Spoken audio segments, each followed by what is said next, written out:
If you can play Chopin's Nocturne in C minor, I'll marry you on the spot. Victoria Reynolds didn't look up from her phone when she said it. Her heels echoed across the marble floor of Reynolds Records' corporate lobby, the only sound aside from the faint whir of a floor buffer in the distance. The janitor, broad-shouldered, quiet, late 40s, paused his cleaning. Still crouched in front of the grand piano that sat like a relic at the heart of the building's glass and steel atrium, he was polishing its legs with a care that made it seem like a sacred artifact rather than office decor. She finally glanced up. "You hear me?" The man looked at her then, his eyes a strange shade between gray and green, clear, unreadable. He stood slowly, one hand still resting lightly on the piano bench. "I heard you," he said, voice calm. "But that's not a piece you play because someone dares you." Victoria arched an eyebrow. "So you do know the piece?" He didn't answer, just returned to his work, folding the cloth in his palm with the same precision as if he were folding a flag. Victoria studied him a moment longer, then gave a soft scoff and turned on her heel. "Didn't think so." She didn't know why she said it. Maybe it was the silence of another late night in the building she ran, but didn't belong to. Maybe it was the absurd romance of the polished piano gleaming under pendant lights no one ever noticed. Or maybe it was the way the janitor had looked at the piano, not as an object to be cleaned, but as something remembered. Either way, the moment was over. She stepped into the elevator, swiped her badge, and disappeared into the belly of her kingdom. By the time Jack Thompson finished wiping the last fingerprint from the black lacquered lid, the building had gone completely still. He looked around once, then slid onto the bench. His fingers hovered over the keys, not pressing, just resting as if trying to recall where they'd last belonged. He didn't play. He just sat there, eyes closed, listening to the silence. A silence shaped like memories he hadn't touched in years. The next morning, Victoria's assistant handed her a report and a coffee and launched into a rundown of the day's agenda. But Victoria wasn't listening. Her eyes were drawn across the glass to the piano in the lobby, where a faint smudge on the lid, impossibly faint, caught the light. She remembered his hand resting there, the stillness in his eyes. "Jennifer?" she said, interrupting her assistant mid-sentence. "Who's the overnight janitor?" Jennifer blinked. Jack Thompson works third shift, started 6 months ago." "Why?" Victoria didn't answer. She just stared at the piano a second longer, then turned to her schedule like nothing had happened. Jack Thompson's apartment was nothing special. A modest 2-bedroom on the outskirts of the city where rent was still somewhat reasonable. The walls were thin, the appliances outdated, but it was immaculately clean. A man who spent his nights scrubbing other people's spaces couldn't bear to live in disorder himself. "Dad, I can't find my music theory book." Lily's voice carried from her bedroom, a small space painted in soft blues at her request 3 years ago. Jack glanced up from the stove, where he was preparing a simple breakfast. "Check under your bed, next to your science project," he called back, flipping an egg with practiced precision. At 13, Lily Thompson had her father's eyes and her mother's smile. A delicate girl with a fierce spirit, she moved through the world with a quiet determination that both worried and inspired Jack. The heart condition she'd inherited from her mother meant frequent doctor visits, medications, and limitations that no child should have to endure. Yet she rarely complained. She appeared in the doorway, triumphantly holding up a worn textbook. "Found it," Jack smiled, sliding the eggs onto 2 plates. "Just in time. Breakfast, then pills, then school. Dr. Collins wants to see those practice sheets today." Lily sat at their small kitchen table, already set with orange juice and toast. "Dad, Miss Garcia says I could try for the youth orchestra next fall if my condition stabilizes." Jack's hand paused briefly as he placed her plate in front of her. That's wonderful, sweetheart. But let's see what Dr. Collins says today, okay? One step at a time." "You always say that," she sighed, but without real frustration. She'd grown accustomed to the careful way her father approached her dreams, never dismissing them, but never encouraging flights of fancy that might end in disappointment. "Because it's always true," he replied gently. "Eat up, the bus won't wait." As they ate, Jack glanced at the stack of medical bills on the counter, partially hidden behind a fruit bowl. The insurance covered most of it, but most still left thousands that stretched his janitor's salary to the breaking point. He'd picked up weekend work at the Highland Community Center teaching basic piano to kids, but it was barely enough to keep them afloat. "You're doing that thing with your forehead again," Lily said, interrupting his thoughts. "What thing?" "The worry wrinkle thing." She pointed to her own smooth forehead and furrowed it dramatically. "You look like an old map when you do that." Jack laughed despite himself. "Thanks for that assessment. Very flattering." "Just saying." She popped the last bite of toast into her mouth. "Mrs. Patel next door says you're too young to look so old. She says you need a girlfriend." "Mrs. Patel should mind her own business," Jack replied, though without heat. "And you need to brush your teeth or you'll miss the bus." As Lily disappeared into the bathroom, Jack allowed himself one moment, just one, of bone-deep exhaustion. Then he straightened, cleared the plates, and prepared for another day of keeping all the balls in the air. He'd been doing it for 15 years since Sarah died. One more day wouldn't kill him. In the polished corner office on the 42nd floor of Reynolds Records, Victoria Reynolds sat alone reviewing quarterly projections with the focus of a surgeon. At 45, she had built herself into the image of corporate perfection: sharp suits, sharper mind, and a reputation for being brilliantly ruthless when necessary. The office around her was a testament to modern power: glass, steel, and breathtaking views of the city. Awards and accolades lined one wall, while another displayed vintage album covers from the label's legendary artists. In the center of it all sat Victoria, alone with spreadsheets and strategy documents. A knock at the door preceded Frank Porter, the company's 53-year-old vice president and her father's oldest friend. He entered without waiting for a response, one of the many small ways he undermined her authority. "The streaming numbers for the Newton album are disappointing," he announced, settling into a chair across from her desk uninvited. "The board's not happy." Victoria didn't look up. "The board's never happy, Frank. And the Newton album was your pet project, if I recall correctly." Frank's smile remained fixed. "We all share responsibility for the company's performance, Victoria. Your father understood that." The mention of her father, William Reynolds, the legendary music producer who had built Reynolds Records from nothing, was deliberate. Frank had been dropping his name with increasing frequency in recent months, a subtle reminder that Victoria's position as CEO was viewed by many as an inheritance rather than something earned. "My father also understood that not every album breaks records," she replied coolly. "The Mateo signing is promising. Early indicators suggest—" "The board is considering options," Frank interrupted. "Streaming is changing everything. The old models don't work anymore." "By options, you mean selling?" Victoria finally looked up, her gaze direct. "To Meridian Global, I presume?" Frank didn't deny it. "They've made an excellent offer. The shareholders would see a 30% premium. And you'd see a very comfortable consulting position." "No doubt." Victoria closed her laptop. "This company isn't for sale, Frank. Not while I'm CEO."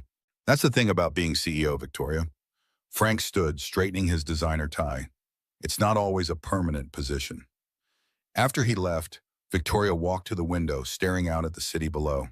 The Steinway in the lobby had been her father's, a 1932 Model D that he'd restored himself and kept in his home studio for decades. When they built this building 15 years ago, he'd insisted it be placed in the lobby, not as decoration, but as a reminder of why they were all there: for the music. Victoria hadn't touched a piano since she was 12 years old, the night her father had told her she would never be good enough to play professionally. "Don't waste your time, Victoria," he'd said after her recital. "You have a good business mind. Use it." She'd closed the piano lid that night and never opened it again. She'd become exactly what he wanted: the perfect business mind to lead his company. And now, decades later, she found herself thinking about the janitor with the knowing eyes who treated her father's piano with more reverence than she had in years. The Highland Community Center hummed with activity even on a Wednesday afternoon. Jack led Lily through the crowded hallway, nodding to familiar faces as they made their way to practice room C. "Dad, I can go by myself," Lily protested, though without much conviction. "I'm not a baby." "I know," Jack replied, shifting his worn backpack containing sheet music, "but I've got my own class in 20 minutes, so we're headed the same way." The truth was, Jack rarely let Lily out of his sight when they were at the center. Her condition meant she could have an episode at any time, and the thought of her alone and struggling for breath kept him vigilant to the point of hovering. He was working on it, but today wasn't the day to practice letting go. Inside the small practice room, a battered upright piano sat against one wall. Lily settled on the bench, her fingers automatically finding middle C.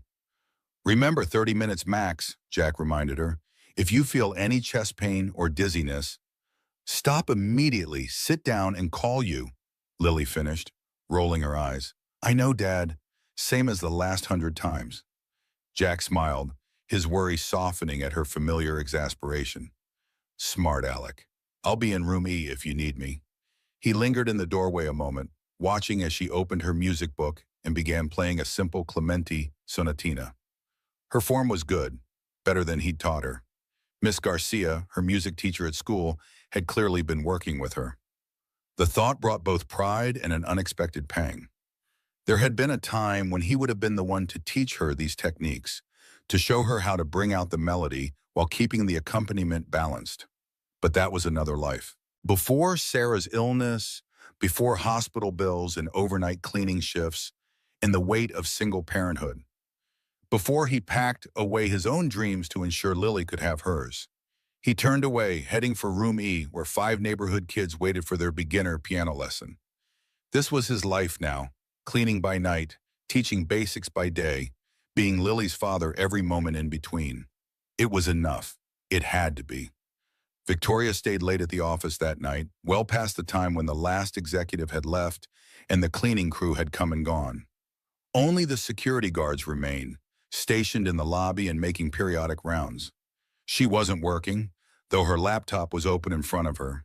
Instead, she was sitting in the dim light of her office, staring out at the city lights, her mind circling back to the strange encounter with the janitor. Something about him nagged at her, the way he held himself, perhaps, or the confidence in his reply. Janitors didn't typically respond to executives that way, especially not to the CEO. There was no deference in his tone, no awkwardness, just that calm statement. "That's not a piece you play because someone dares you." It was the kind of thing her father might have said. On impulse, she closed her laptop and rode the elevator down to the lobby. The night security guard, an older man named Joe, nodded to her from his desk. "Working late again, Miss Reynolds?" "Something like that, Joe," she replied. "Has the janitor been through yet? Thompson, I think?" Joe checked his clipboard. "Jack? Yeah, he started on the executive floor about an hour ago. Should be working his way down." Victoria nodded, stepping toward the elevator again. Then she paused. "How long has he been with us?" "About 6 months," Joe replied. "Good worker. Quiet type." "And before that?" Joe shrugged. "Don't know much about him, to be honest. Keeps to himself. Has a daughter he's raising alone, I know that much. Seems like a good father from what he says." Victoria pressed the button for the 42nd floor, her curiosity only deepening. As the elevator ascended, she considered what she was doing. Going to find the janitor who had intrigued her? It was unlike her. Frank would have a field day if he knew. The executive floor was dimly lit, with only security lights illuminating the hallway. Victoria moved quietly, listening for the sounds of cleaning equipment. She heard nothing at first. Then, as she rounded the corner toward the conference rooms, the faint notes of a piano drifted through the air. Victoria froze. The company had a small upright in the executive lounge, a modern Yamaha, nothing special, used occasionally for entertainment at office parties. But the sound coming from it now was anything but ordinary. The notes of Chopin's Nocturne in C minor floated through the empty hallway, played with such precision and feeling that Victoria found herself holding her breath. She moved silently toward the sound, stopping in the doorway of the lounge. There, in the dimly lit room, sat Jack Thompson, his cleaning cart abandoned by the door, his hands moving over the keys with the practiced grace of a concert pianist. His eyes were closed, his body swaying slightly with the music, lost in the performance. Victoria stood transfixed. This was no amateur playing. This was mastery, the kind that comes from years of dedicated study and natural talent, the kind her father would have respected. The janitor, Jack, played with a depth of emotion that made the inexpensive upright sound like a concert grand, drawing colors and textures from the instrument that shouldn't have been possible. As the piece reached its poignant conclusion, Victoria stepped into the room, unable to remain silent any longer. "You lied to me," Restitute said quietly. Jack's hands froze on the keys, his head snapping up. For a split second, raw pain flashed across his face. Not the embarrassment of being caught, but something deeper, as if she'd interrupted a private communion. "Miss Reynolds," he said, standing quickly, "I apologize. I shouldn't have—" "You said that's not a piece you play because someone dares you," she interrupted. "You didn't say you could play it brilliantly." Jack's expression closed, becoming unreadable again. "I don't play anymore. Not really. Sometimes it helps me think while I work." "That wasn't not really playing," Victoria countered, stepping further into the room. "That was playing at a level most conservatory graduates never achieve."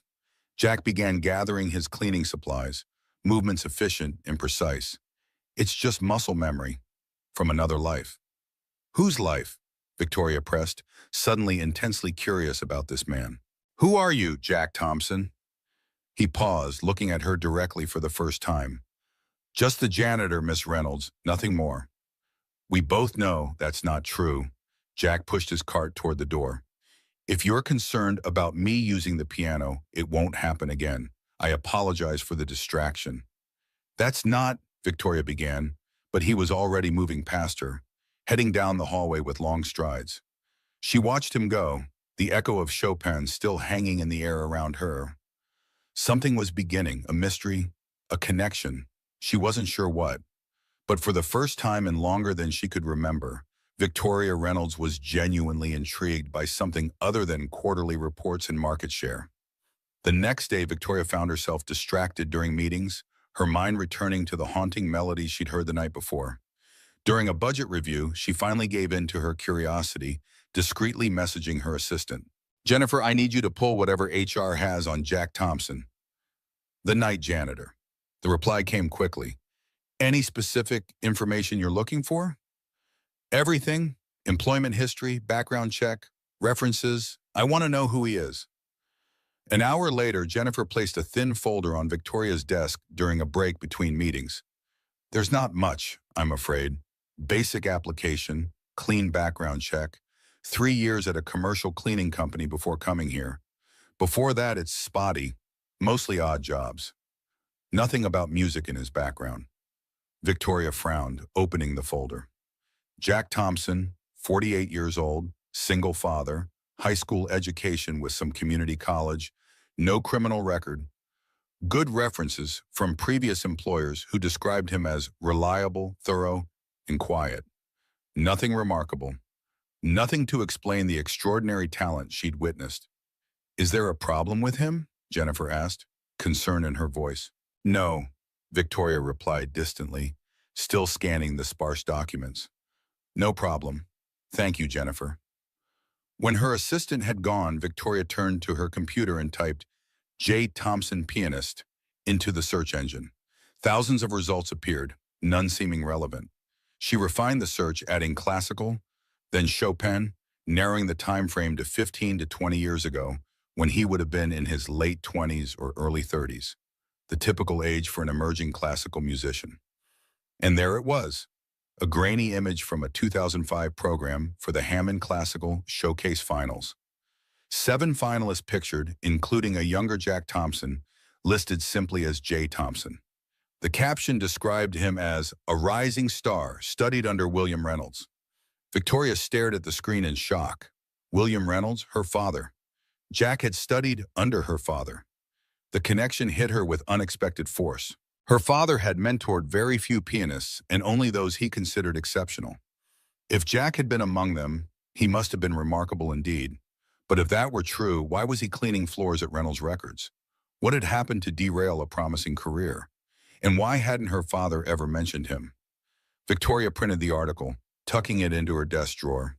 Tonight, she decided, she would find answers. The hospital waiting room was painted in soothing pastels that did nothing to ease Jack's anxiety. Lily sat beside him, thumbing through a dog-eared magazine, seemingly unconcerned about the appointment ahead.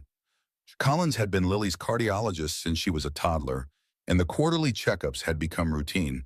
But routine didn't mean easy. Each visit carried the weight of possibility that Lily's condition had worsened, that more aggressive treatments would be needed, that the careful balance of medications and limited activity they'd maintained for years might no longer be enough. Thompson? A nurse appeared in the doorway, clipboard in hand. Lily stood, straightening her school backpack.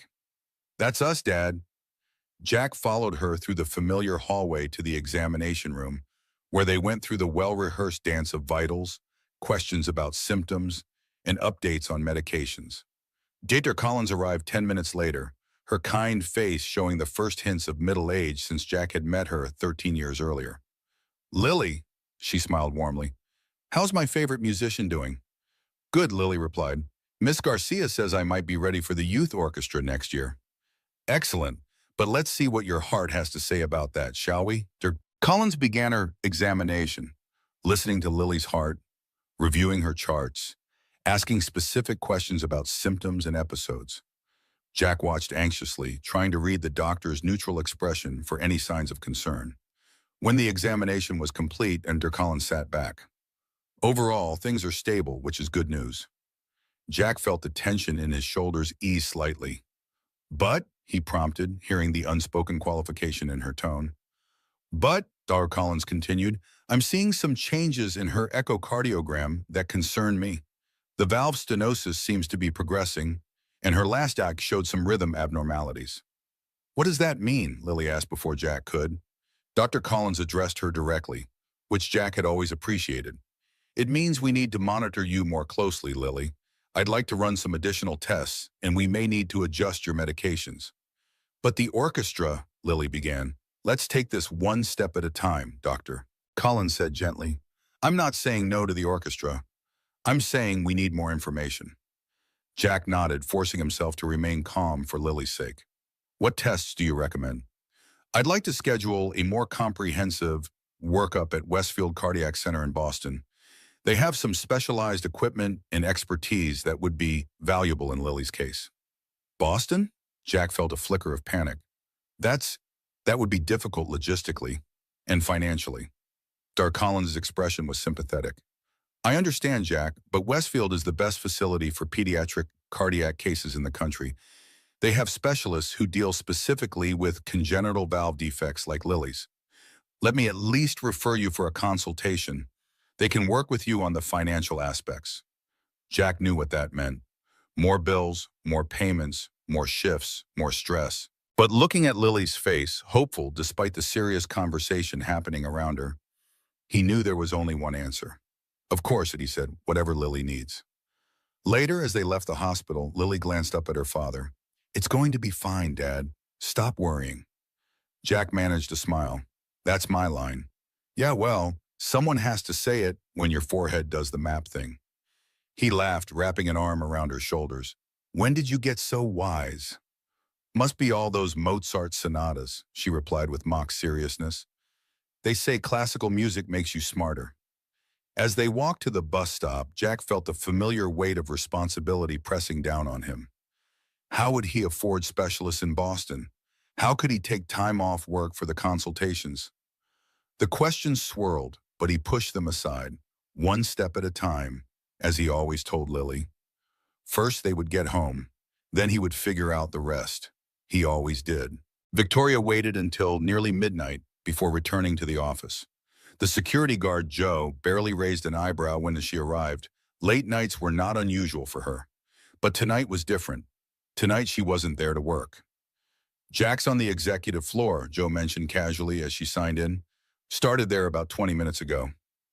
Victoria nodded, grateful for the information she hadn't needed to ask for. "Thanks, Joe." The elevator ride to the 42nd floor felt longer than usual.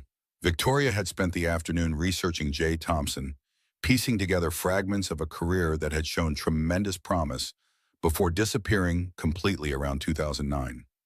References to exceptional talent, innovative interpretations, a distinctive style that blended classical precision with emotional depth. And then nothing, as if he had simply vanished from the music world. She found him in the conference room, methodically cleaning the large glass table where the board met. He worked with focus and efficiency, seemingly unaware of her presence until she spoke. "You studied with my father." Jack's hand stilled on the glass surface, but he didn't look up. "A long time ago." "You were a finalist in the Hammond Showcase," she continued, stepping into the room. "Critics called you brilliant." Now he did look up, his expression guarded. "You've been researching me." "Yes." "Why?" Victoria considered the question. "Why indeed?" "Because I heard you play Chopin last night, and it made me curious about the janitor who plays like a concert pianist." Jack resumed cleaning, his movements precise and controlled. "I'm not that person anymore." "What happened?" Victoria asked, moving to stand on the opposite side of the table facing him. "According to everything I could find, you were on track for a significant career. Then you disappeared around 2009. No performances, no recordings, nothing." Jack was silent for a long moment, and Victoria thought he might refuse to answer. Then quietly, "My wife Sarah, cancer. She passed in the spring of 2009. Our daughter was 2. The simple statement hung in the air between them, heavy with all it didn't say. Victoria felt a sudden shame at her probing questions. "I'm sorry," she said, meaning it. Jack nodded, accepting the condolence without comment. He moved to the next section of the table, spraying glass cleaner in a practiced motion. "You could have continued your career," Victoria said after a moment. "Many musicians have families." "Not when their child has a heart condition that requires constant care and monitoring," Jack replied, his tone matter-of-fact rather than bitter.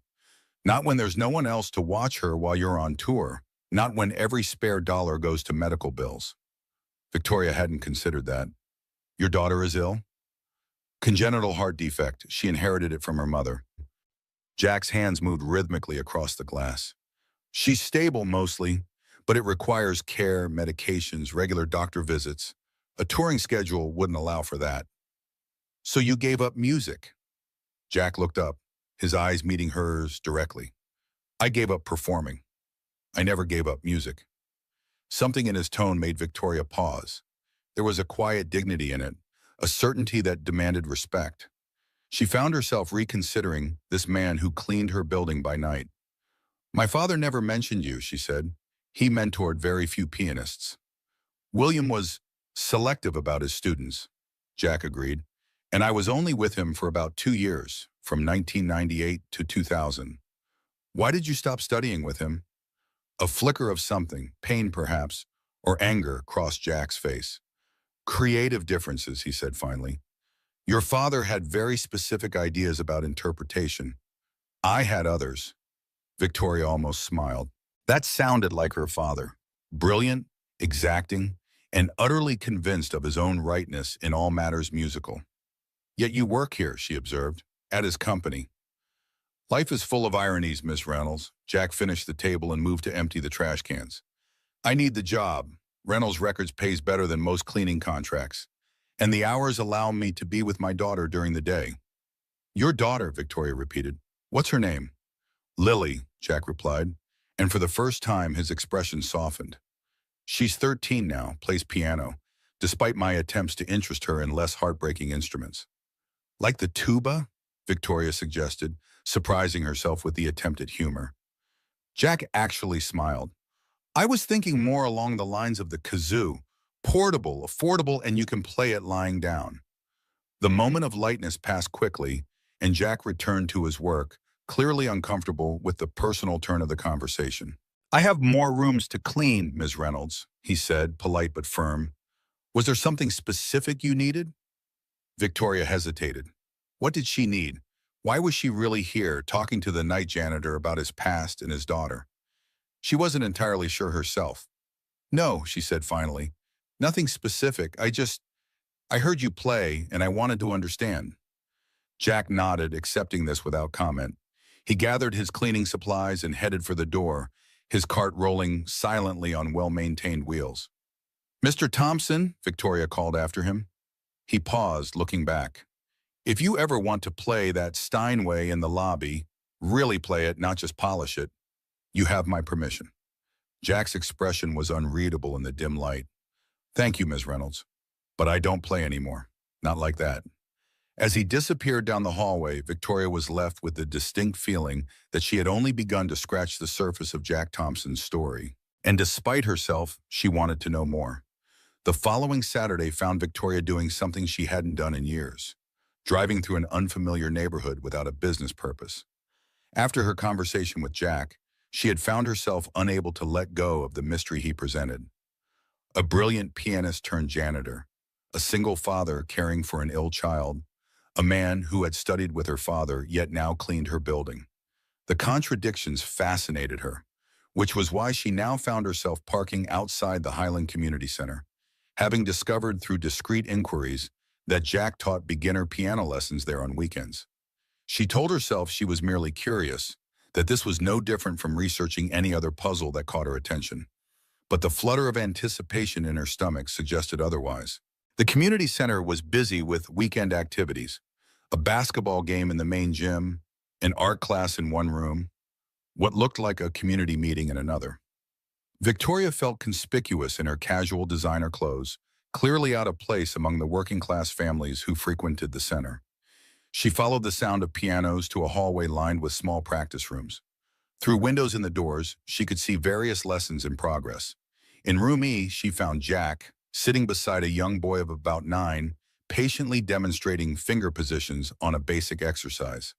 Victoria stood back, observing unnoticed. Jack was different here, more animated, more present. He smiled encouragingly as the boy attempted the exercise, gently correcting without criticizing. His approach was patient but not condescending, serious about the music but light in delivery. The boy was clearly responding well, his initial frustration giving way to concentration as Jack guided him through the difficult passage. When the lesson ended, the boy's mother collected him, exchanging a few words with Jack before they departed. Victoria stepped back, pretending to study a bulletin board as they passed. Once they had gone, she approached the practice room. Jack was gathering sheet music when he looked up and saw her. Surprise flickered across his face, quickly replaced by caution. "Miss Reynolds," he said, straightening, "this is unexpected." "Please, call me Victoria," she replied, feeling strangely nervous. "I hope you don't mind. I was curious about your teaching." "How did you know I teach here?" Victoria hesitated, then decided on honesty. "I asked Jennifer to find out, my assistant," she clarified at his blank look. "You had your assistant investigate me." Jack's tone was flat, not quite accusatory, but definitely not pleased.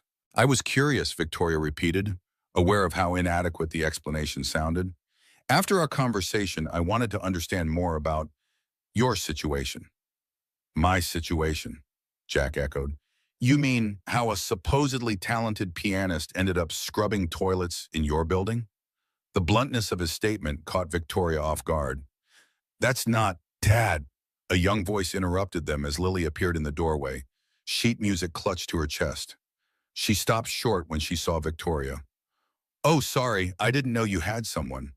"It's all right, Lily," Jack said, his expression softening instantly. "This is Ms. Reynolds. She's from work." Victoria noted the careful phrasing, not my boss or the CEO, just from work, maintaining dignity in front of his daughter. "Hello, Lily," Victoria said, smiling at the girl. "Your father was just showing me some of his teaching techniques." Lily glanced between them, clearly curious but too well-mannered to pry. "Nice to meet you, Dad. Miss Garcia wants to know if I can try the Beethoven sonata for the spring recital. She says it's ambitious but thinks I can handle it." Jack's expression grew concerned. "The Pathétique?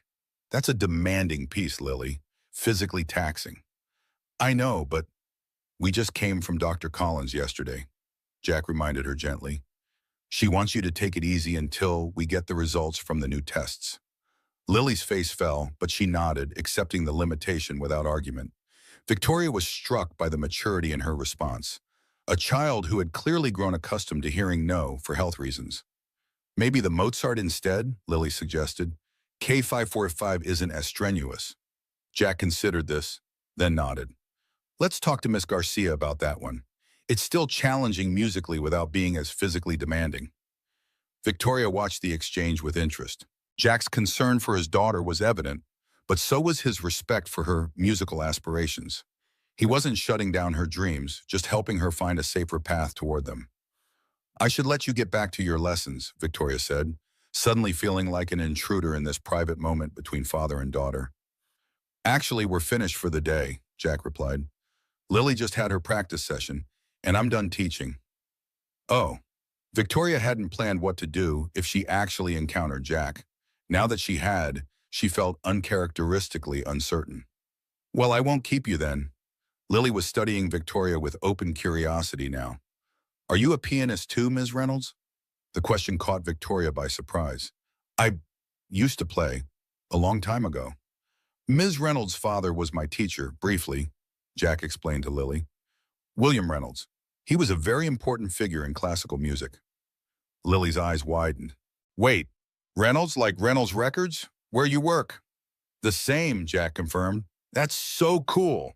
Lily turned to Victoria with newfound interest. So you own the company where Dad works? I run it, Victoria corrected gently. My father founded it. Do you still have his music stuff? Lily asked eagerly. Dad says Mr. Reynolds had an amazing collection of scores and recordings. Jack shot his daughter a warning look, but Victoria found herself smiling at the girl's enthusiasm. I do, actually, she said. Most of his personal collection is at my house. The company archives are more commercial recordings. Lily, Jack interjected. Ms. Reynolds is probably very busy. We shouldn't keep her. Actually, Victoria heard herself saying, I'd be happy to show you some of my father's collection sometime, if you're interested. The words surprised her as much as they seemed to surprise Jack. What was she doing, inviting the night janitor and his daughter to view her father's private collection? It was unprecedented, potentially inappropriate, and definitely not something the board would approve of. Yet looking at Lily's excited face and Jack's cautious one, Victoria found she didn't care what the board would think. Really? Lily asked, eyes shining. Could we, Dad? Jack hesitated, clearly torn between his daughter's obvious excitement and the complexity of the situation. That's very generous, Ms. Reynolds, but... Please call me Victoria, she insisted again. And it's no trouble. My father's collection should be appreciated by people who understand its value. Jack studied her, as if trying to decipher her motivation. Finally, he gave a small nod. That's very kind. Perhaps sometime when Lily's schedule allows. Tomorrow? Lily suggested immediately. I don't have anything tomorrow afternoon. Jack gave her a look that spoke volumes about her enthusiasm, but his tone remained gentle. Let's not impose on Ms. Reynolds' weekend. Tomorrow would be fine, actually, Victoria said, surprising herself again. Say, 2 o'clock? I could text you my address. She hesitated, realizing she didn't have his personal number. That is, if you're comfortable sharing your contact information. Jack seemed to weigh the request, then pulled out a worn smartphone and recited his number. Victoria entered it into her phone, aware of the strangeness of the moment. The CEO exchanging phone numbers with the night janitor, making social plans for the weekend. Great, she said, feeling oddly like a teenager arranging a study date. Tomorrow at 2, then. Thank you, Ms. Reynolds. Victoria, Jack corrected himself. Lily, we should let Ms. Reynolds get on with her day. See you tomorrow, Lily called cheerfully as Jack guided her from the room. Victoria watched them go, father and daughter, the contrast between Jack's cautious reserve and Lily's open enthusiasm striking. She found herself looking forward to tomorrow with an anticipation she hadn't felt in years. This wasn't business, wasn't networking, wasn't part of her carefully constructed professional life. This was something else entirely. As she drove home, Victoria questioned her own actions. What was she doing inviting Jack Thompson and his daughter to her home? What was she hoping to discover? And why did it matter so much? She had no answers, only a sense that the janitor who played Chopin in empty rooms had somehow awakened something long dormant within her. A curiosity, perhaps, or something deeper she wasn't yet ready to name. The lakeside estate stood like a sentinel on the shores of Lake Winchester. Its stone facade and sprawling grounds a testament to old money and timeless taste. Victoria Reynolds had never thought of the house as particularly grand. It was simply home. But watching Jack and Lily Thompson approach up the winding driveway, she suddenly saw it through their eyes. Imposing, elegant, untouchable. Jack's ancient Honda Civic looked almost apologetic as it parked beside Victoria's sleek Mercedes in the circular drive.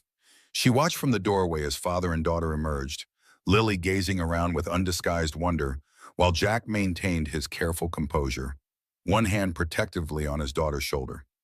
"This is where you live?" Lily asked as they approached the entrance. "It's like a castle," Victoria smiled. "It's been in my family for 3 generations.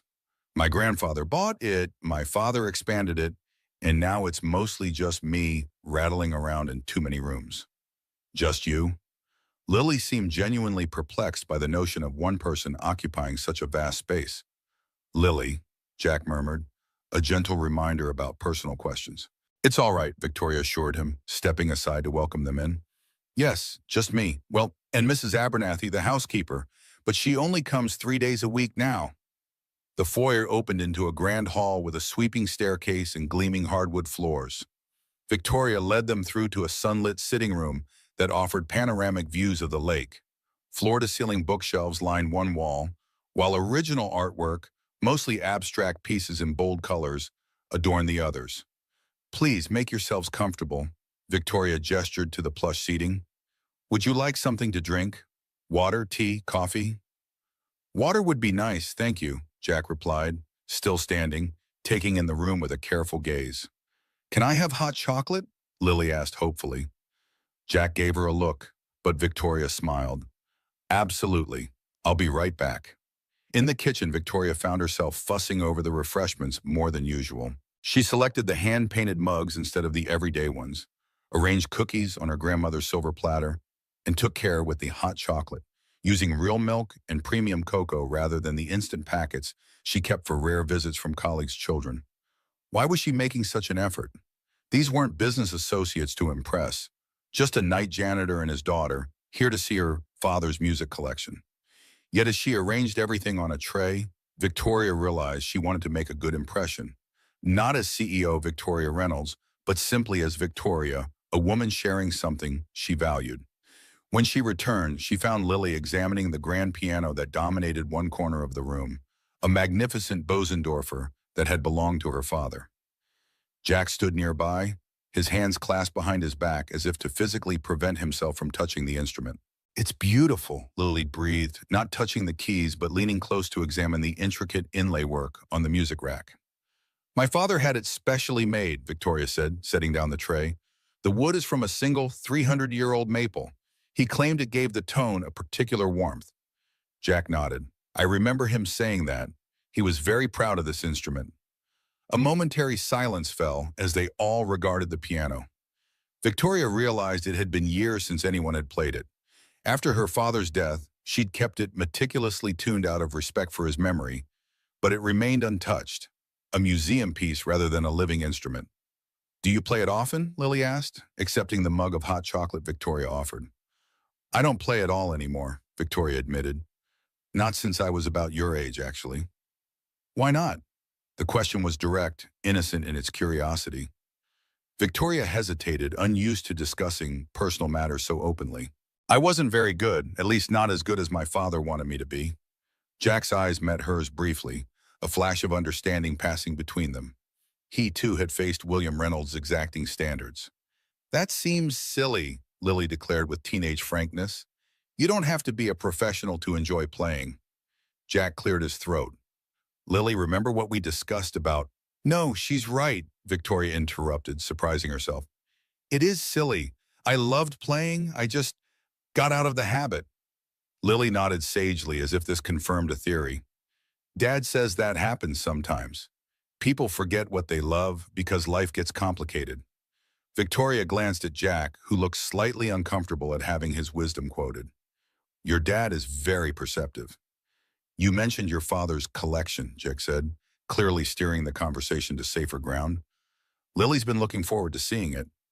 "Of course," Victoria replied, grateful for the redirect. "It's in his study. Follow me." She led them down a hallway lined with photographs, mostly of William Reynolds with various music industry luminaries through the decades. Jack paused briefly at one, showing a much younger William with Leonard Bernstein, the two deep in animated conversation. "He talked about Bernstein often," Jack commented, "said he was one of the few who truly understood the responsibility of interpreting another's work." Victoria nodded. "He quoted him constantly. To achieve great things, two things are needed: a plan, and not quite enough time. Jack smiled faintly. That sounds like William. At the end of the hall stood a heavy oak door. Victoria produced a small key from her pocket and unlocked it, swinging the door open to reveal William Reynolds' private sanctuary. The study was exactly as he had left it 5 years earlier. Wood-paneled walls lined with custom shelving, a massive desk positioned to catch the morning light, and in the center of it all, a state-of-the-art sound system surrounded by thousands of vinyl records, CDs, and scores. Unlike the rest of the house, which Victoria had gradually made her own, this room remained untouched, preserved like an exhibit to a life devoted to music. "Oh my God," Lily breathed, eyes wide. "It's like a music library." "In many ways it is," Victoria agreed. "My father collected original scores, rare recordings, even composers' letters and personal effects when he could find them." Jack moved slowly into the room, his eyes taking in the collection with the reverence of someone who understood its true value. "I'd forgotten how extensive it was. He was already building it when I studied with him, but this is overwhelming," Victoria suggested. "Magnificent," Jack corrected. Lily was already exploring, moving carefully among the shelves. "Are these organized somehow?" "Chronologically, then alphabetically by composer," Victoria explained. "The bottom shelves are recordings, the middle are published scores, and the top ones contain original manuscripts and personal papers." "Can I look at some?" Lily asked, excitement barely contained. "Of course, that's why we're here." For the next hour, Victoria watched as Jack and Lily explored the collection. Jack moved with the confidence of someone revisiting familiar territory, occasionally pulling out a score or recording to show Lily, explaining its significance with quiet authority. Lily absorbed it all, asking questions that revealed a deeper understanding of music than Victoria had expected from a 13-year-old. It struck Victoria that Jack had clearly educated his daughter well, despite their limited means. Lily's knowledge of classical music was impressive. She recognized composers, understood basic theory, and spoke about musical periods with casual familiarity. It was the kind of education that came not from formal lessons, but from a lifetime of living with music. "Dad, look!" Lily exclaimed suddenly, carefully pulling a folder from one of the middle shelves. "It's that piece you were telling me about, the one Mr. Reynolds was working on." Jack came to her side, taking the folder with careful hands. His expression changed as he opened it, a mixture of surprise and something deeper, more personal. "What is it?" Victoria asked, moving closer. "Heartstrings," Jack replied quietly. "An unfinished piece your father and I were working on together, just before I left his tutelage."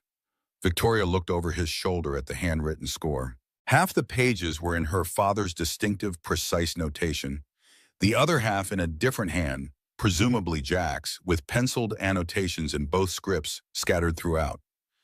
"You composed together?" she asked, surprised. Her father had rarely collaborated creatively with anyone, preferring to maintain complete control over his work.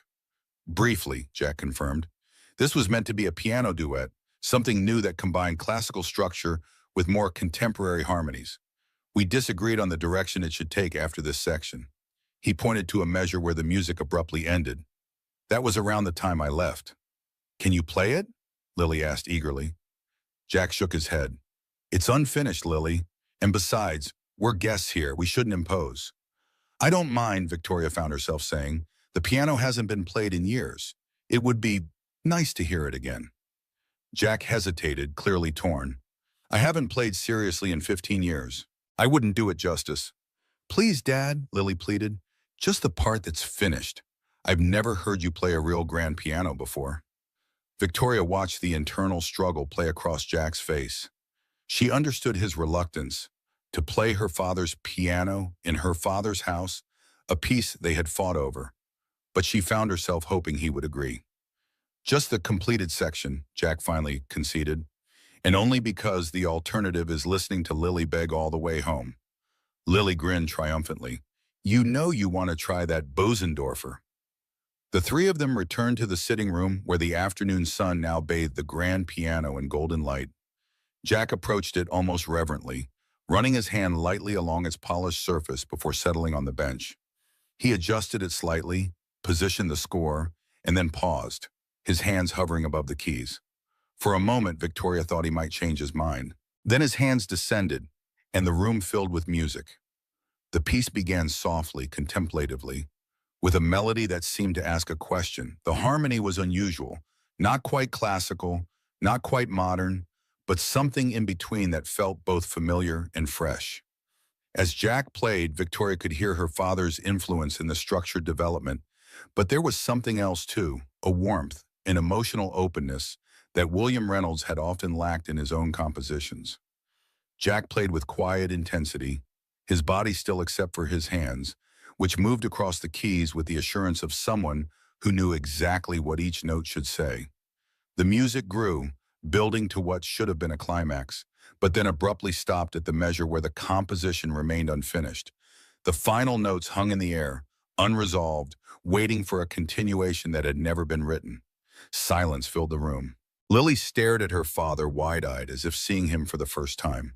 Victoria felt something shift inside her, a recognition perhaps of the artist hidden beneath the janitor's uniform. "That was beautiful," she said softly. Jack closed the piano lid gently.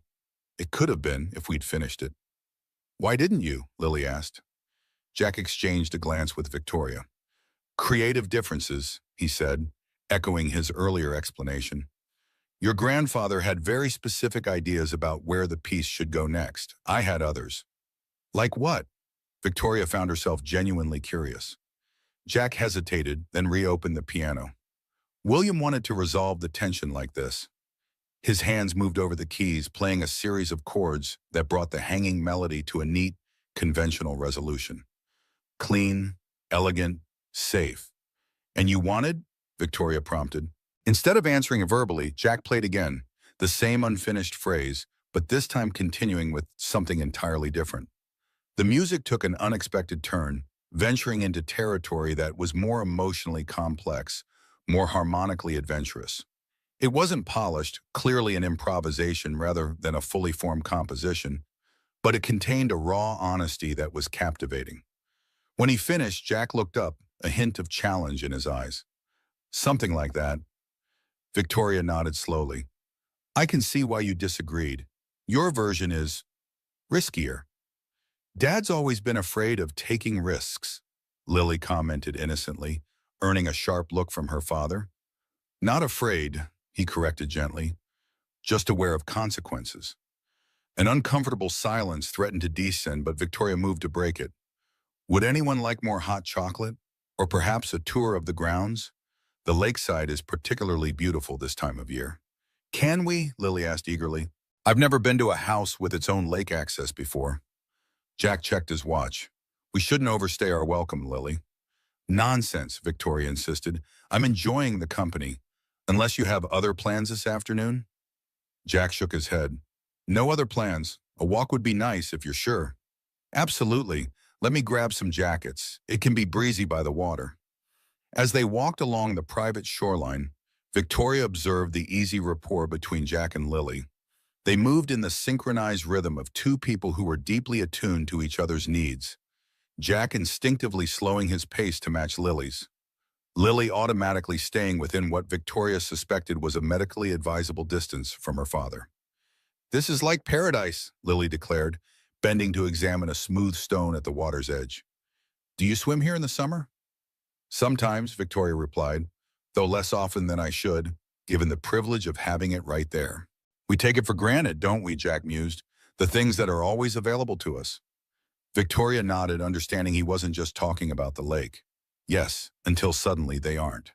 They continued walking, the conversation flowing more easily than Victoria had expected. Lily was curious about everything: the history of the estate, Victoria's role at Reynolds Records, what it had been like growing up with William Reynolds as a father. Victoria found herself answering more openly than she normally would, drawn in by the girl's genuine interest and Jack's quiet attentiveness. "So you never wanted to be a musician?" Lily asked as they rounded a bend in the shoreline.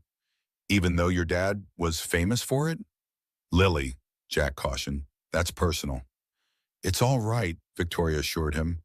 "I did want to be a pianist, actually. From the time I was very young.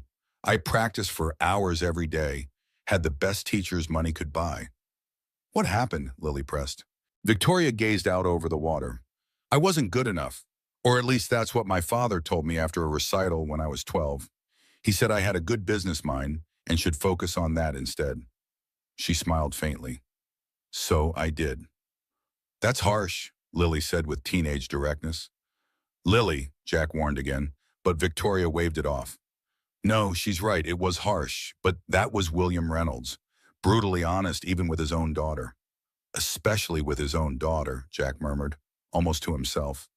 Victoria glanced at him, surprised by the comment and the hint of protectiveness it suggested. Their eyes met briefly before Jack looked away, embarrassed. I'm sorry, he said. That was presumptuous of me. But accurate, Victoria replied. My father held those he cared about to impossible standards. I've often wondered if that was his way of showing love or simply the only way he knew how to relate to people. Jack nodded slowly. I asked myself the same question many times during those 2 years of study. I never found a satisfactory answer. Maybe it was both, Lily suggested. Like, maybe he thought pushing people super hard was how you showed you believed in them. Victoria and Jack both looked at the girl with surprise. That's quite insightful, Lily, Victoria said. Lily shrugged. Miss Garcia says that about our music teacher at school. He's really strict because he thinks we can do better, not because he doesn't like us. Jack smiled proudly at his daughter. When did you get so wise? Definitely from Mom's side, Lily quipped, then immediately glanced at Victoria. My mom died when I was 2. Cancer.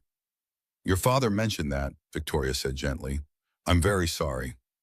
Lily nodded, her expression momentarily solemn before brightening again. Dad says she was an amazing pianist too. That's how they met, at music school. Victoria looked at Jack with new understanding. You met your wife through music. Sarah was studying piano performance at Eastman when I was there, Jack confirmed, his voice softening at the memory. She was brilliant, far more talented than I was, though she'd never admit it. We were married right after graduation. Were you both performing then? Victoria asked. Jack nodded. For a while, Sarah had a promising solo career starting, and I was doing well with chamber music and accompaniment. Then she got pregnant with Lily, and we decided to scale back temporarily. His expression grew distant.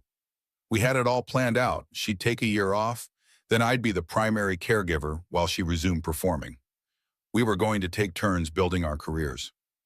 But she got sick, Lily said matter-of-factly, having clearly heard this story before. Yes, Jack replied simply. She got sick. The three of them stood in silence for a moment, the gentle lapping of waves against the shore the only sound. Victoria felt a deep ache for the dreams that had died with Sarah Thompson, not just for Jack, but for the talented woman who never got to realize her potential, for the little girl who would never know her mother. We should head back, Jack said finally. Lily has homework to finish before tomorrow. Of course, Victoria agreed. Thank you both for coming. It's been surprisingly nice to share my father's collection with people who appreciate it. As they walked back toward the house, Lily fell slightly behind, stopping occasionally to collect interesting stones or examine plants along the path. Victoria found herself walking beside Jack, close enough that their shoulders nearly touched. She's remarkable, Victoria said quietly, nodding toward Lily. You've done an amazing job with her. She makes it easy, Jack replied. Most of the time, anyway. The teenage years are just beginning, so I'm bracing myself. Victoria smiled. I meant what I said about the music education. She knows more than many adults I've met. Music has always been part of our home, Jack said. Even when I stopped performing, I couldn't stop living with music. I didn't want Lily to grow up without it, especially since... He trailed off. Since it was something she shared with her mother, Victoria finished for him. Jack nodded. Sarah would have wanted her to have that connection. They walked in companionable silence for a moment before Victoria spoke again. Would you consider finishing it? Heartstrings, I mean. Jack looked surprised. After 15 years, I don't know if I could, or should. Why not? He hesitated. It feels like disturbing a grave somehow. That piece belongs to another time, another life. Or maybe it's been waiting for the right moment, Victoria suggested, for both of our lives to circle back to it. Jack studied her with those clear gray-green eyes. Why does it matter to you? It was a fair question, one Victoria wasn't entirely sure she could answer. Why did it matter? Why was she standing here beside her knighted janitor, discussing the completion of a long-abandoned composition? Because it deserves an ending, she said finally. Because my father left too many things unfinished. Jack seemed to accept this, nodding slowly. I'll think about it. As they reached the house, Victoria made an impulsive decision. Take the score with you, to consider. Jack looked uncertain. That's your father's original manuscript. It's half yours too, Victoria pointed out, and it's just gathering dust here. Maybe it should be making music instead. After a moment's hesitation, Jack accepted. Thank you, I'll keep it safe. As Victoria watched them drive away, Jack's ancient Honda disappearing down the winding driveway, she felt a strange mixture of emotions. The afternoon had been unlike anything she'd experienced in years. Genuine, unguarded, devoid of the careful calculation that characterized most of her interactions. For the first time in longer than she could remember, Victoria Reynolds had simply been herself. Not the CEO, not William Reynolds' daughter, just Victoria. And strangely enough, it had happened in the company of the man who cleaned her building. She returned to the sitting room where the Bosendorfer still sat with his lid open. On impulse, she sat at the bench, placing her fingers lightly on the keys where Jack's had been. She didn't press down, didn't attempt to play, just felt the cool ivory beneath her fingertips and wondered what might have been if she hadn't walked away from music all those years ago. Monday morning found the executive floor of Reynolds Records buzzing with activity.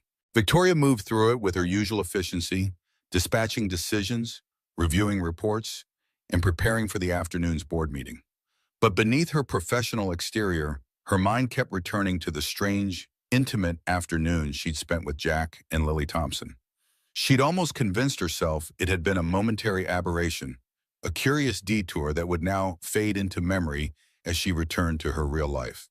Then her assistant appeared at her office door. Ms. Reynolds, there's someone here to see you, a Mr. Porter, and I believe it's the head of building maintenance? Victoria looked up with a frown. Frank Porter, she expected. They had the board meeting later. But maintenance? Send them in, Jennifer.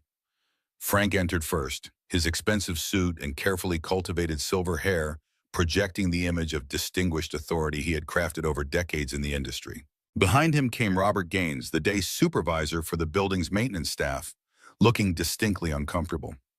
Victoria, Frank began without preamble, we have a situation that requires your attention.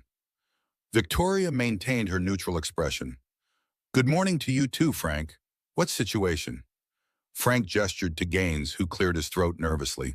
Mrs. Reynolds, it's about one of our night staff, Jack Thompson. Victoria felt a cold prickle of apprehension. What about him?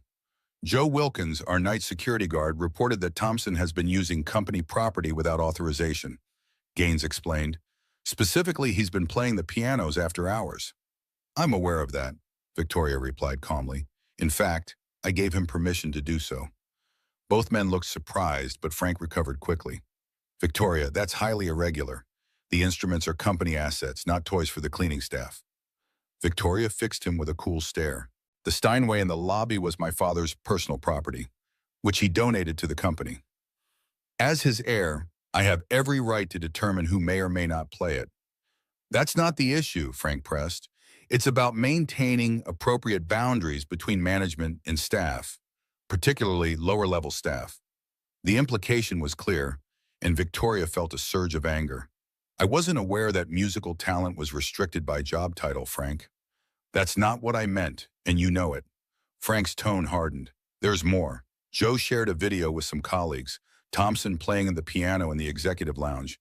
It's been making the rounds internally. Victoria kept her expression neutral, though her mind raced. A video? And this is a problem because it's creating a distraction, Frank snapped. People are talking, asking questions about why the night janitor is playing concert-level piano in our building after hours, about why the CEO is taking a special interest in him. I wasn't aware that my interest required board approval, Victoria replied coolly. Frank leaned forward. They do when they affect the company's reputation. Reynolds Records has a certain image to maintain. The board is concerned about appearances. The threat was thinly veiled. Victoria understood perfectly what Frank was implying, that her interaction with Jack could be construed as inappropriate, potentially scandalous. It was ridiculous, of course, but perception often mattered more than reality in corporate politics. Mr. Gaines, she said, turning to the maintenance supervisor, has Jack Thompson performed his duties satisfactorily during his employment here? Gaines shifted uncomfortably. Yes, ma'am, no complaints about his work. He's thorough, reliable, never late. Then I see no issue to address, Victoria concluded. Please inform Mr. Thompson that he continues to have my permission to play the pianos, provided it doesn't interfere with his work duties.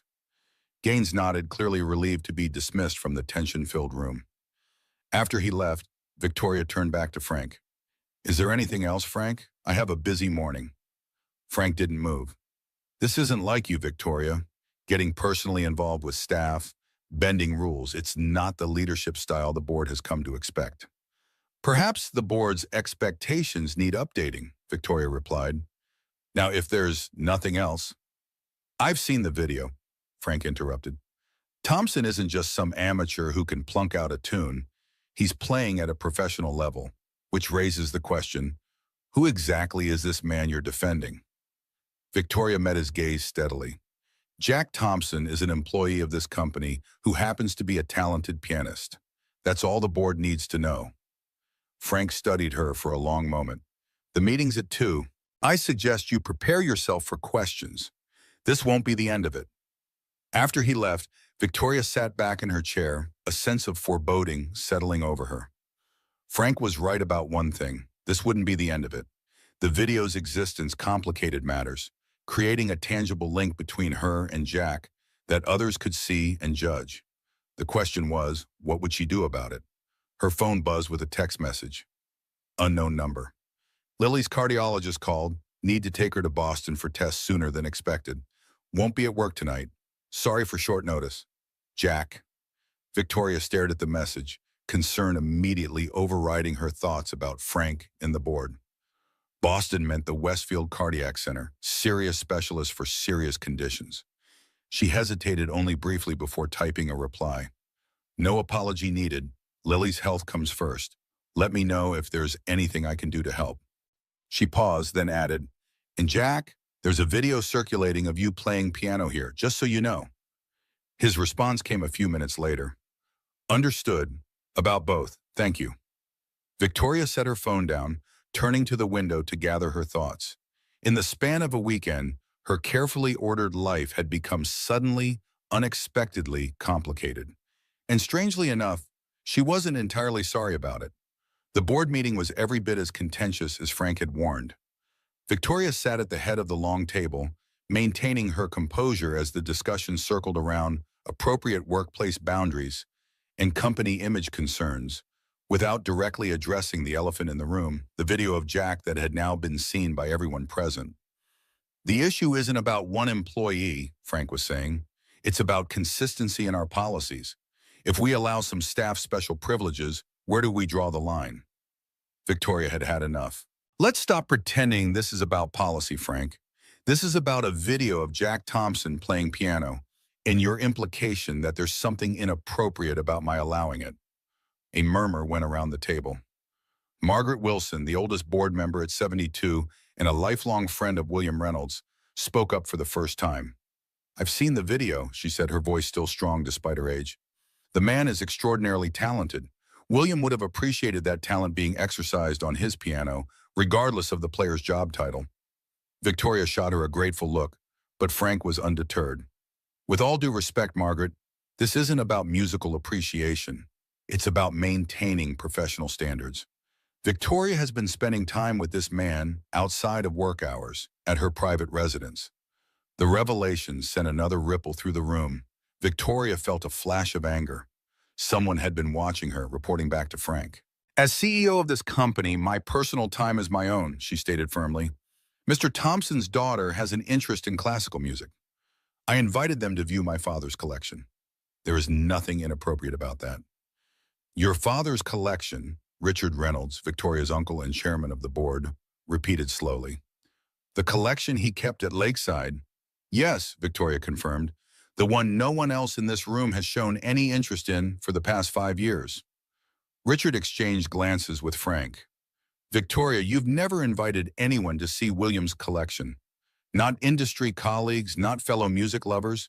No one. Yet suddenly you're opening your home to a night janitor and his child? Put that way, Victoria had to admit it sounded unusual, even to her own ears. But she wouldn't back down. Jack Thompson isn't just a janitor, she said.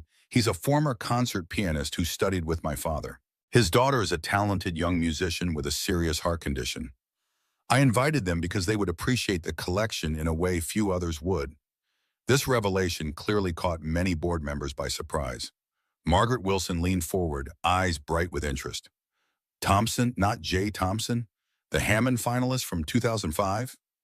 Victoria nodded. The same. Margaret turned to the others. I remember him. Brilliant technique, innovative interpretations. There was talk of him being the next great American pianist before he disappeared from the concert circuit. Which raises another question, Frank interjected. Why is a supposedly brilliant pianist working as a janitor? What happened that made him unemployable in his chosen field? Have we done a thorough background check? His wife died of cancer, Victoria replied, struggling to keep the anger from her voice. He left performing to raise their daughter, who inherited a heart condition from her mother. He works nights so he can be with her during the day. Is that thorough enough for you, Frank? An uncomfortable silence fell over the room. Richard cleared his throat. While that's unfortunate, it doesn't change the fact that your involvement with this employee is creating talk. The board is concerned about potential complications. What complications? Victoria challenged. Being kind to an employee, recognizing talent, appreciating music? Since when are these actions worthy of board scrutiny? Since they began to affect your judgment, Frank replied smoothly. You've always been rational, focused, business-minded. Suddenly you're defending a night janitor against company policy, inviting him to your home, sending personal text messages. You're monitoring my phone communications? Victoria cut in, genuinely shocked. Frank had the grace to look slightly abashed. Eight flagged an unusual text exchange with an unregistered number that came from your company device. Given the concerns already raised, it was brought to my attention.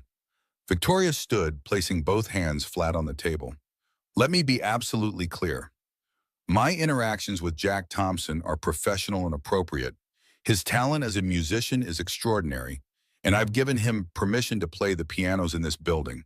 If anyone has a specific policy violation to cite, I'm happy to address it. Otherwise, this discussion is closed. Richard sighed. Victoria, no one is accusing you of anything improper. We're simply expressing concern about appearances, especially given your position. My position, Victoria repeated, as CEO of a company my father built, which I have run successfully for 5 years, increasing market share despite industry-wide downturns. A position that requires certain standards, Frank insisted. The board would prefer if you limited your interaction with Thompson to normal professional channels going forward. Victoria looked around the table, taking in the mix of uncomfortable and calculating expressions. Only Margaret Wilson met her gaze with something like sympathy. I'll take the board's preference under advisement, Victoria said finally. Now, shall we move on to actual business matters? The quarterly projections are in your packets. The meeting continued, but Victoria was only half present. Her mind kept returning to Jack and Lily, wondering how they were faring at Westfield, and to the realization that her interest in them had now become a corporate issue. It was absurd, yet entirely predictable in the insular world of executive politics. As the meeting concluded, Margaret Wilson lingered behind, waiting until the others had filed out before approaching Victoria. William would have liked that you're supporting musical talent, regardless of where you found it, the older woman said quietly. He believed true ability was rare and should be nurtured wherever it appeared. Victoria smiled faintly. He had an unusual way of showing it sometimes. He was a complicated man, Margaret agreed. Brilliant but flawed, much like the rest of us. She patted Victoria's hand. Don't let Frank bully you. He's been trying to undermine you since William died. I know, Victoria sighed. He thinks he should be running the company. He thinks he could sell it at a premium and retire comfortably, Margaret corrected. I've heard rumors he's been meeting with Meridian Global executives. Victoria wasn't surprised. Meridian had been circling Reynolds records for years, waiting for an opportunity to absorb one of the few remaining independent labels. Thank you for the warning, she said, and for your support regarding Jack. Margaret nodded. I remember when Jay Thompson disappeared from the concert circuit. There was speculation about burnout, creative differences, personal issues. No one knew he'd left to care for a family. She smiled sadly. It's a familiar story in the arts. Extraordinary talent sacrificed for ordinary love. William never understood that equation. As Margaret left, Victoria remained at the conference table, turning the older woman's words over in her mind. Extraordinary talent sacrificed for ordinary love. Is that how Jack saw it? As a sacrifice? Or as the only choice a father could make? And what about her? Had she sacrificed her love of music for the extraordinary power of running Reynolds records? Or had she simply been following the path of least resistance, accepting her father's judgment of her abilities? These questions still occupied her mind hours later as she worked late into the evening, the office quiet around her. On impulse, she made her way to the executive lounge, where the upright piano sat in shadow. She touched the keys lightly, remembering how Jack's hands had moved across them, how the room had filled with Chopin's Nocturne. Victoria sat on the bench, positioning her hands as she'd been taught so long ago. Slowly, hesitantly, she began to play, a simple Bach prelude she'd mastered as a child. Her fingers were stiff, unpracticed, but the muscle memory remained, guiding her through the familiar patterns. It wasn't beautiful. It wasn't even particularly good. But as Victoria played in the empty room, something long dormant stirred within her, a connection to the girl she'd been before her father's criticism had silenced her music. She was so absorbed that she didn't notice the figure in the doorway until he spoke. You play better than you think you do. Victoria's hands froze on the keys as she looked up to find Joe, the night security guard, watching her with a gentle smile. I'm sorry, Miss Reynolds, he said quickly. I didn't mean to startle you. I was making my rounds and heard the music. It's all right, Joe, Victoria assured him, embarrassed at being caught. I was just remembering. Joe nodded. Music has a way of bringing back memories. My late wife used to say it was because notes could reach places words couldn't go. Your wife sounds wise, Victoria said, closing the piano lid. She was. Joe hesitated. Ms. Reynolds, about that video of Jack playing. I'm afraid that was my doing. I recorded it on my phone, just a short clip. I only meant to show it to my grandson. He's learning piano, and I thought it might inspire him. I never expected it to spread. Victoria studied the older man, seeing the genuine remorse in his expression. It's all right, Joe, no real harm done, though I think Jack might be embarrassed by the attention. He's a private man, Joe agreed. Keeps to himself mostly, but sometimes late at night he plays, and it's like the whole building comes alive. He smiled. Reminds me why I don't mind the night shift so much. After Joe continued on his rounds, Victoria remained at the piano, thinking about his words. The whole building comes alive. She'd felt it too. The way Jack's playing had transformed the sterile executive lounge into something vibrant and real. Her phone buzzed with a text message. Jack. Back from Boston. Lily needs comprehensive workup and likely surgery at Westfield. Scheduling for 3 weeks from now. We'll be at work tonight. Victoria replied immediately. How is she taking the news? A pause, then, better than I am. Says she's excited to stay in a fancy Boston hotel. Victoria smiled at that. Lily's resilience was remarkable. Is there anything I can do to help? Another pause, longer this time. Not unless you know how to come up with $350,000 for medical expenses. Insurance covers some, but, sorry, inappropriate joke. We'll manage somehow. Victoria stared at the message, the figure sending a chill through her. $350,000 was a fortune for someone on a janitor's salary, an impossible sum. Yet for her, it was less than she spent annually on maintaining Lakeside Estate. She began typing a reply offering financial help, then stopped. Jack's pride was evident in everything he did, from the dignified way he performed his janitorial duties to his careful parenting of Lily. Offering money, however well-intentioned, would likely be seen as charity rather than help. Instead, she wrote, Lily is lucky to have you fighting for her. See you later tonight. His reply was simple. Midnight, basement level first. Victoria put her phone away, a plan already forming in her mind. If she couldn't help Jack directly, perhaps there were other ways to ensure Lily got the care she needed. William Reynolds had established a medical foundation years ago, focused on supporting artists with health crises. It had been largely inactive since his death, but the funds were still there, waiting to be directed toward worthy causes. A 13-year-old pianist with a heart condition seemed exactly the sort of case William would have supported, especially if he'd known she was the daughter of Jay Thompson, the brilliant student he'd once mentored. Victoria would need to be careful to ensure Jack never knew the foundation's support was her doing. But it was a start, a way to help without wounding his pride. And somehow, making this happen felt more important than anything else on her CEO agenda.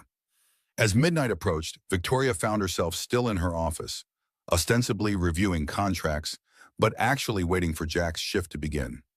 It was ridiculous, she knew, the CEO lingering after hours to see the night janitor. Yet here she was, like a teenager with a crush, watching the clock and making excuses to stay late. At 12:15, she gathered her courage and made her way to the basement level, where the cleaning staff had their break room and supply storage.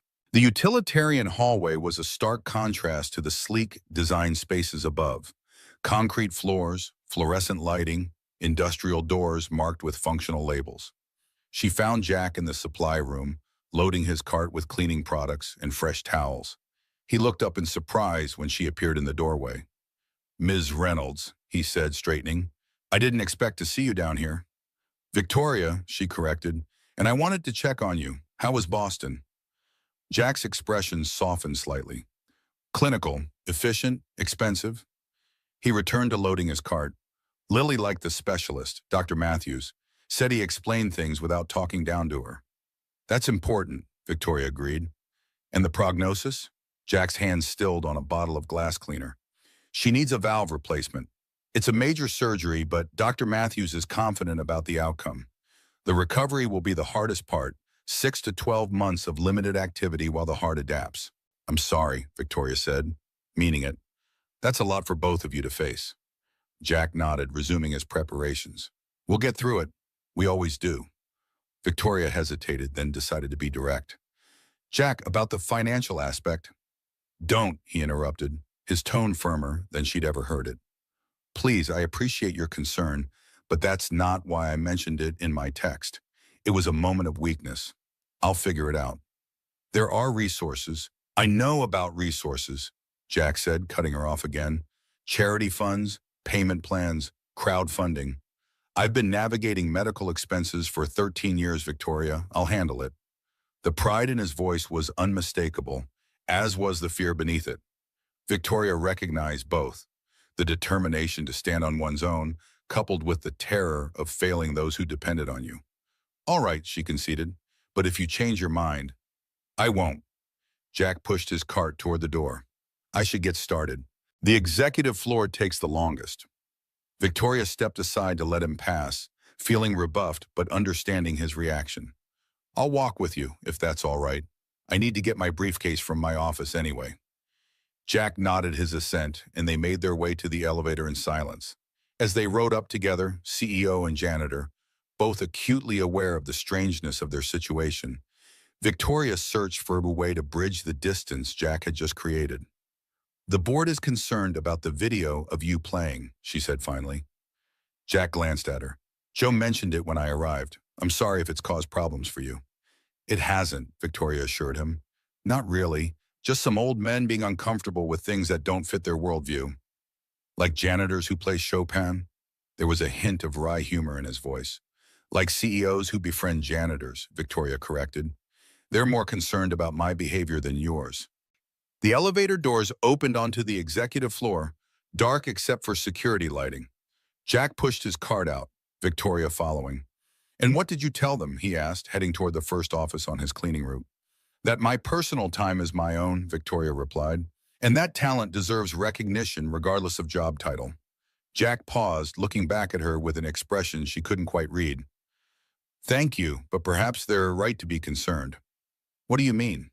He gestured between them. "This, whatever it is, It doesn't make sense, Victoria. You're the CEO of a major corporation. I clean toilets and mop floors. In what world do those two people become friends? In a world where both of those people care about music, Victoria answered without hesitation. In a world where a 13-year-old girl reminds them why it matters.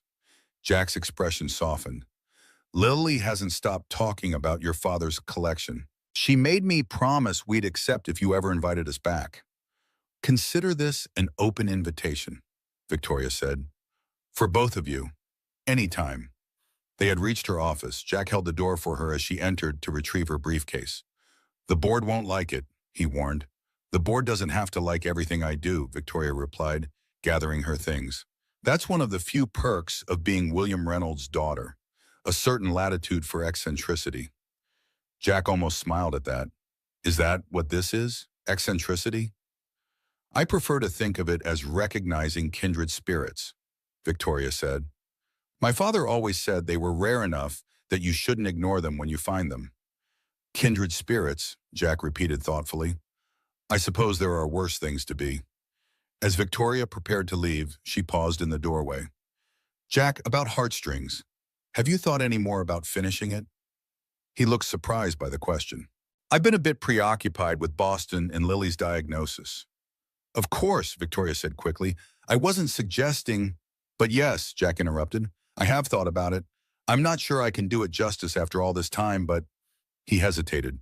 It might be worth trying. For Lily, she'd like to hear it completed. For Lily, then, Victoria agreed, though she suspected they both knew it was about more than that, about unfinished business, abandoned dreams, and the possibility of second chances. As she left the building and drove home through the quiet streets, Victoria reflected on Jack's words. In what world do those two people become friends? It was a fair question. Their lives, their circumstances, their daily realities were worlds apart. Yet something was drawing them together.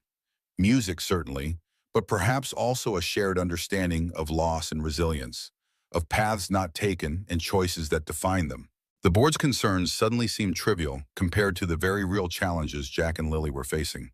A heart surgery, a massive medical bill, an uncertain recovery. These were the things that mattered, not corporate politics or appearances. By the time Victoria reached Lakeside, she had made a decision. The William Reynolds Foundation for Artists in Crisis would be making its first grant in years. To a promising young pianist named Lily Thompson, all she needed to do was ensure Jack never discovered her involvement. It wouldn't be easy, but then nothing that mattered ever was. The following Saturday, Victoria found herself seated in the back row of the Highland Community Center's small recital hall. She had dressed down for the occasion, simple slacks and a sweater, hair pulled back in a ponytail, minimal makeup. Still, she felt conspicuously out of place among the working-class families filling the other seats. Their weekend attire decidedly more casual than her idea of casual. The program in her hand announced a student recital, with Lily Thompson listed for a Mozart sonata in the second half. Victoria had learned about it through a carefully casual inquiry to Jack during one of his shifts. She hadn't told him she was coming, wasn't entirely sure herself why she'd decided to attend. Professional interest in a promising young musician, perhaps? Or simple curiosity about this aspect of Jack and Lily's life? The recital began with the youngest students, small children playing simple pieces with varying degrees of success. The audience applauded encouragingly for each one, parents beaming proudly regardless of wrong notes or forgotten passages. Victoria found herself smiling at their earnestness, their unfiltered joy in making music, however imperfectly. When Lily took the stage, Victoria sat up straighter. The girl wore a simple blue dress, her hair pulled back with a ribbon. She approached the piano with confidence, adjusting the bench before sitting down. Victoria could see Jack in the front row, watching his daughter with a mixture of pride and concern. Lily began to play Mozart's sonata in C major, K545, a piece Victoria knew well, having performed it herself as a young student. The girl's technique was solid, her phrasing musical, though Victoria could see she was being careful, deliberately pacing herself. There was a maturity to her interpretation that seemed beyond her 13 years, a thoughtfulness that spoke of real understanding rather than mere imitation. Halfway through the first movement, Lily faltered slightly, her left hand missing a chord. Victoria saw Jack tense, ready to move if needed, but Lily took a deep breath, found her place, and continued, finishing the movement with grace. The audience applauded warmly, and Victoria found herself clapping with genuine appreciation. After the recital, Victoria lingered near the refreshment table, nursing a cup of punch while watching the proud families congratulate their young musicians. Jack stood across the room with Lily, speaking with a middle-aged woman Victoria assumed was the music teacher. She debated whether to approach them or slip away unnoticed when Lily looked up and spotted her. The girl's face lit up, and she tugged on her father's sleeve, pointing in Victoria's direction. Jack turned, surprise clear on his face. After a brief exchange with the teacher, he and Lily made their way across the room. "Ms. Reynolds," Lily greeted her enthusiastically, "you came to hear me play." "I did," Victoria confirmed with a smile. "You were wonderful, Lily. That Mozart is not easy, and you played it beautifully." "I messed up in the middle," Lily admitted, making a face. "And you recovered gracefully," Victoria pointed out. "That's what real musicians do." Jack was still looking at her with a mixture of surprise and something she couldn't quite identify. "I didn't know you were coming," he said. "I hope it's all right," Victoria replied, suddenly and uncertain. "I saw the notice at the community center when I was dropping off some old scores for their music library."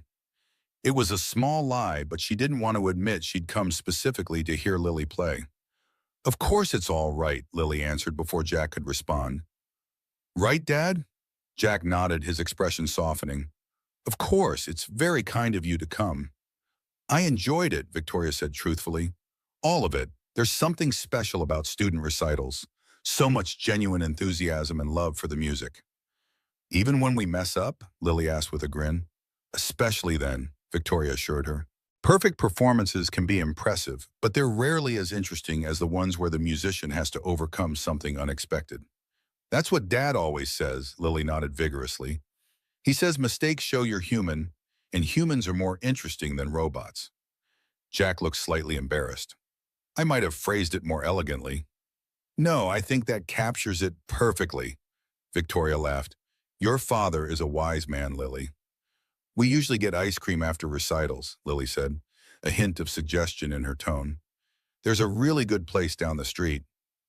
Jack gave his daughter a look that clearly said, "Subtle, you're not." "Lily, that sounds lovely," Victoria found herself saying. "I can't remember the last time I had ice cream. If you wouldn't mind the company, that is." Jack hesitated only briefly. "We'd be happy to have you join us. Wouldn't we, Lily?" "Definitely," Lily beamed. "They have 27 flavors, and you can get as many toppings as you want." As they walked the 3 blocks to the ice cream parlor, Victoria was struck by how comfortable she felt in their company.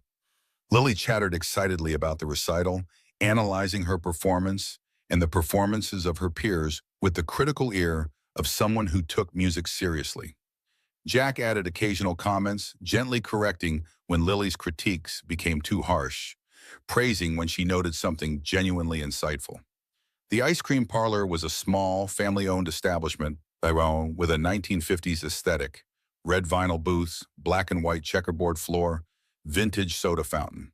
It was crowded with other families from the recital, children's voices filling the space with a cheerful cacophony. "Best ice cream in town," Lily declared as they joined the line. "What's your favorite flavor, Ms. Reynolds?" "Victoria, please," she reminded the girl. "And I haven't had ice cream in so long, I'm not sure I remember. What do you recommend?" "The butter pecan is excellent," Jack offered. "Or the dark chocolate if you prefer something less sweet." "Dad always gets butter pecan," Lily rolled her eyes. "So boring. I try something different every time. Today I'm thinking cotton candy with rainbow sprinkles and hot fudge." Victoria laughed at Jack's pained expression. "Perhaps I'll split the difference and try the dark chocolate with caramel sauce." When they reached the counter, Jack insisted on paying despite Victoria's protest. "You're our guest," he said firmly. "Besides, ice cream after recitals is our tradition." They found a booth in the corner, somewhat removed from the noisiest families. Victoria watched as Lily attacked her garishly blue ice cream with enthusiasm, while Jack ate his butter pecan with more restraint. "So what did you really think?" Jack asked quietly while Lily was momentarily distracted by waving to a friend across the room. "About Lily's playing?" Victoria took a small bite of her ice cream. I was impressed. She has real musicality, not just technique.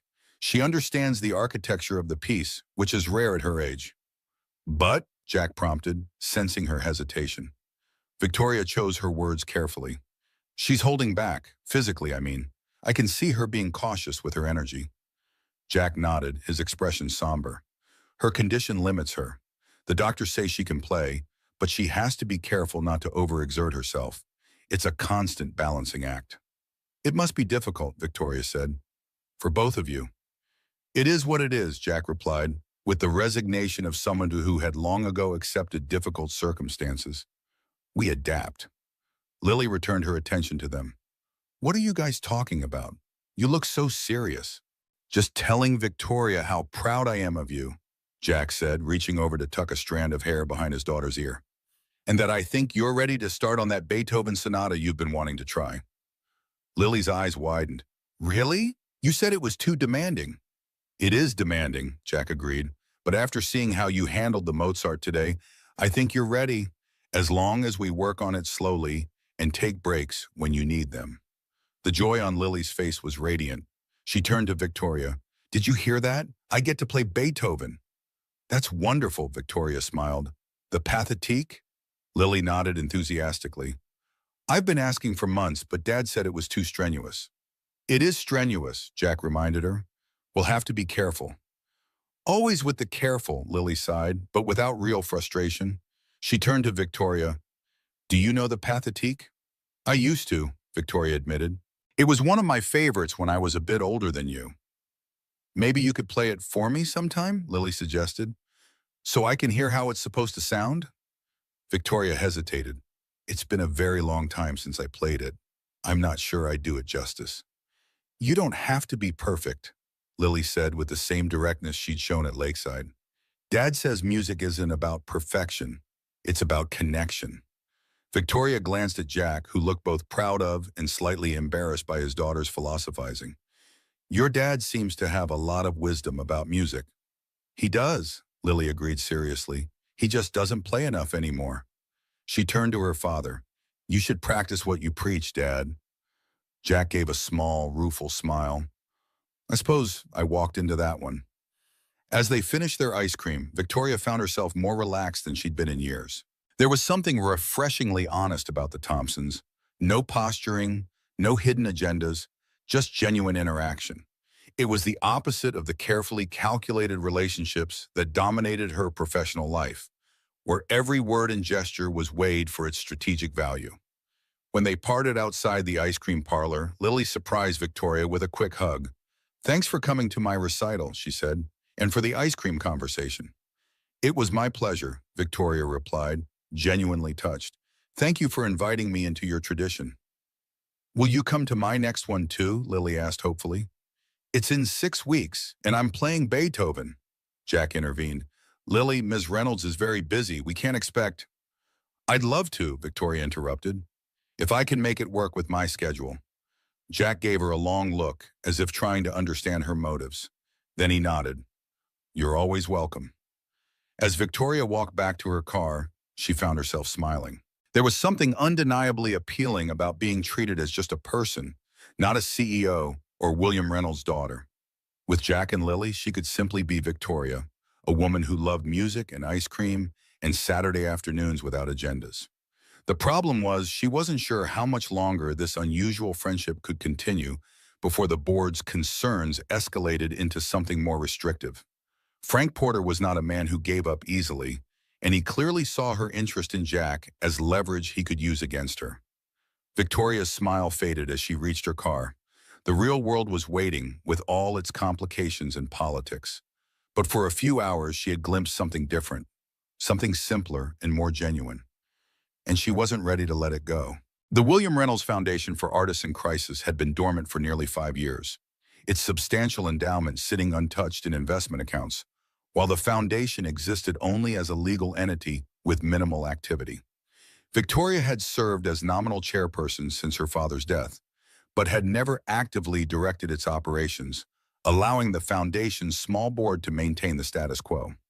Now, seated in the conference room of the Reynolds Foundation's modest offices, Victoria faced the surprised expressions of that board. Three elderly colleagues of her father, who met quarterly to review the foundation's investments and approve the occasional small grant to established artists facing medical crises. A complete restructuring? Harold Winters, the foundation's longtime treasurer, repeated incredulously. After all these years of minimal activity? Not a restructuring, Victoria clarified, a revitalization. My father established this foundation to help artists in crisis. In recent years, we've narrowed that mission to supporting only established artists with significant careers. I'm proposing we expand our scope to include emerging artists and talented students who demonstrate exceptional promise. But that was never William's intent, protested Edgar Phillips, who had played cello alongside William Reynolds in his younger days. He wanted to help artists who had already proven their worth, who had contributed to the field. With respect, Edgar, Victoria replied, my father's views evolved over time. In his final years, he spoke often about the need to nurture new talent, not just support established names. This was not entirely true. William Reynolds had remained an elitist to the end, but Victoria knew her father well enough to craft a plausible narrative. And as his heir and the foundation's chairperson, her interpretation of his wishes carried significant weight. Even if we accept this expansion of mission, Harold said, the specific case you're proposing seems unusual. A 13-year-old pianist with a heart condition? What evidence do we have of exceptional talent? Victoria had anticipated this question and came prepared. She pulled out a tablet and played a recording she'd made surreptitiously during Lily's recital. The quality wasn't professional, but it clearly demonstrated the girl's musicality and technical facility. This is Lily Thompson performing Mozart's Sonata in C major, Victoria explained. As you can hear, her playing shows remarkable maturity and understanding for her age. Her teacher at the Highland Community Center believes she has exceptional potential. The board members listened attentively, their expressions softening as the music played. She is talented, Edgar acknowledged, but there are many talented young pianists. What makes this case special? Victoria took a deep breath. Lily Thompson is his daughter of Jay Thompson. A murmur of recognition went around the table. Jay Thompson's brief but brilliant career had made an impact in classical music circles, particularly among those of her father's generation. The Hammond finalist? Edgar asked, eyebrows raised. I thought he disappeared from the music world entirely. He did, Victoria confirmed. After his wife died of cancer, he left performing to raise their daughter, Lily. She inherited her mother's heart condition, which is now requiring major surgery at Westfield Cardiac Center. The medical expenses are beyond what a single father working as a janitor can afford, even with insurance. Jay Thompson is working as a janitor? Harold looked genuinely pained by this information. What a waste of talent. He made a choice, Victoria said quietly, to be there for his daughter. I don't think he considers it a waste. The room fell silent as the board members absorbed this information. Victoria could see them weighing the situation, reconsidering their initial resistance. If we do this, Edgar said finally, it creates a precedent. We'll have applications from every parent who thinks their child is the next Mozart. We can establish clear criteria, Victoria countered, require teacher recommendations, performance videos, academic standing. Make it selective but accessible. And the budget? Harold asked. Medical treatments are expensive, especially at Westfield. I'm proposing we allocate $400,000 for this case, Victoria stated, which would cover the surgery and recovery period. $400,000 for one case?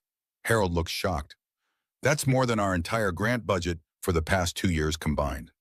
The foundation has an endowment of over $30 million, Victoria reminded him, which has grown by nearly $7 million in the 5 years since my father's death, during which time we've distributed less than $1 million in grants. I think we can afford to be generous in this case.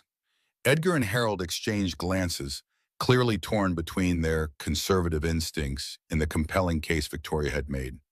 There's one more thing, Victoria added. I want this grant to be anonymous. The family should not know it came from the Reynolds Foundation or that I had any involvement in it. Why? Edgar asked, genuinely puzzled. Victoria chose her words carefully. Jay Thompson, Jack Thompson now, works as a janitor at Reynolds Records. I don't want him to feel this is charity from his employer. The grant should come through normal foundation channels, with no connection to me personally. Understanding dawned on the board members' faces, accompanied by a hint of suspicion that Victoria chose to ignore. Very well, Edgar said after a moment. I move that we approve the grant as proposed, with the anonymity stipulation. Seconded, Harold agreed, though with less enthusiasm. Thank you, Victoria said, genuine gratitude in her voice. This is exactly the kind of impact my father wanted the foundation to have. As she left the foundation offices, Victoria felt a weight lift from her shoulders.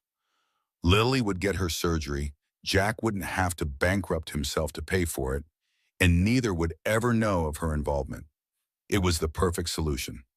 Yet as she drove back to Reynolds Records for an afternoon of meetings, Victoria couldn't shake a nagging sense of discomfort. She was lying to Jack, not directly, but by omission.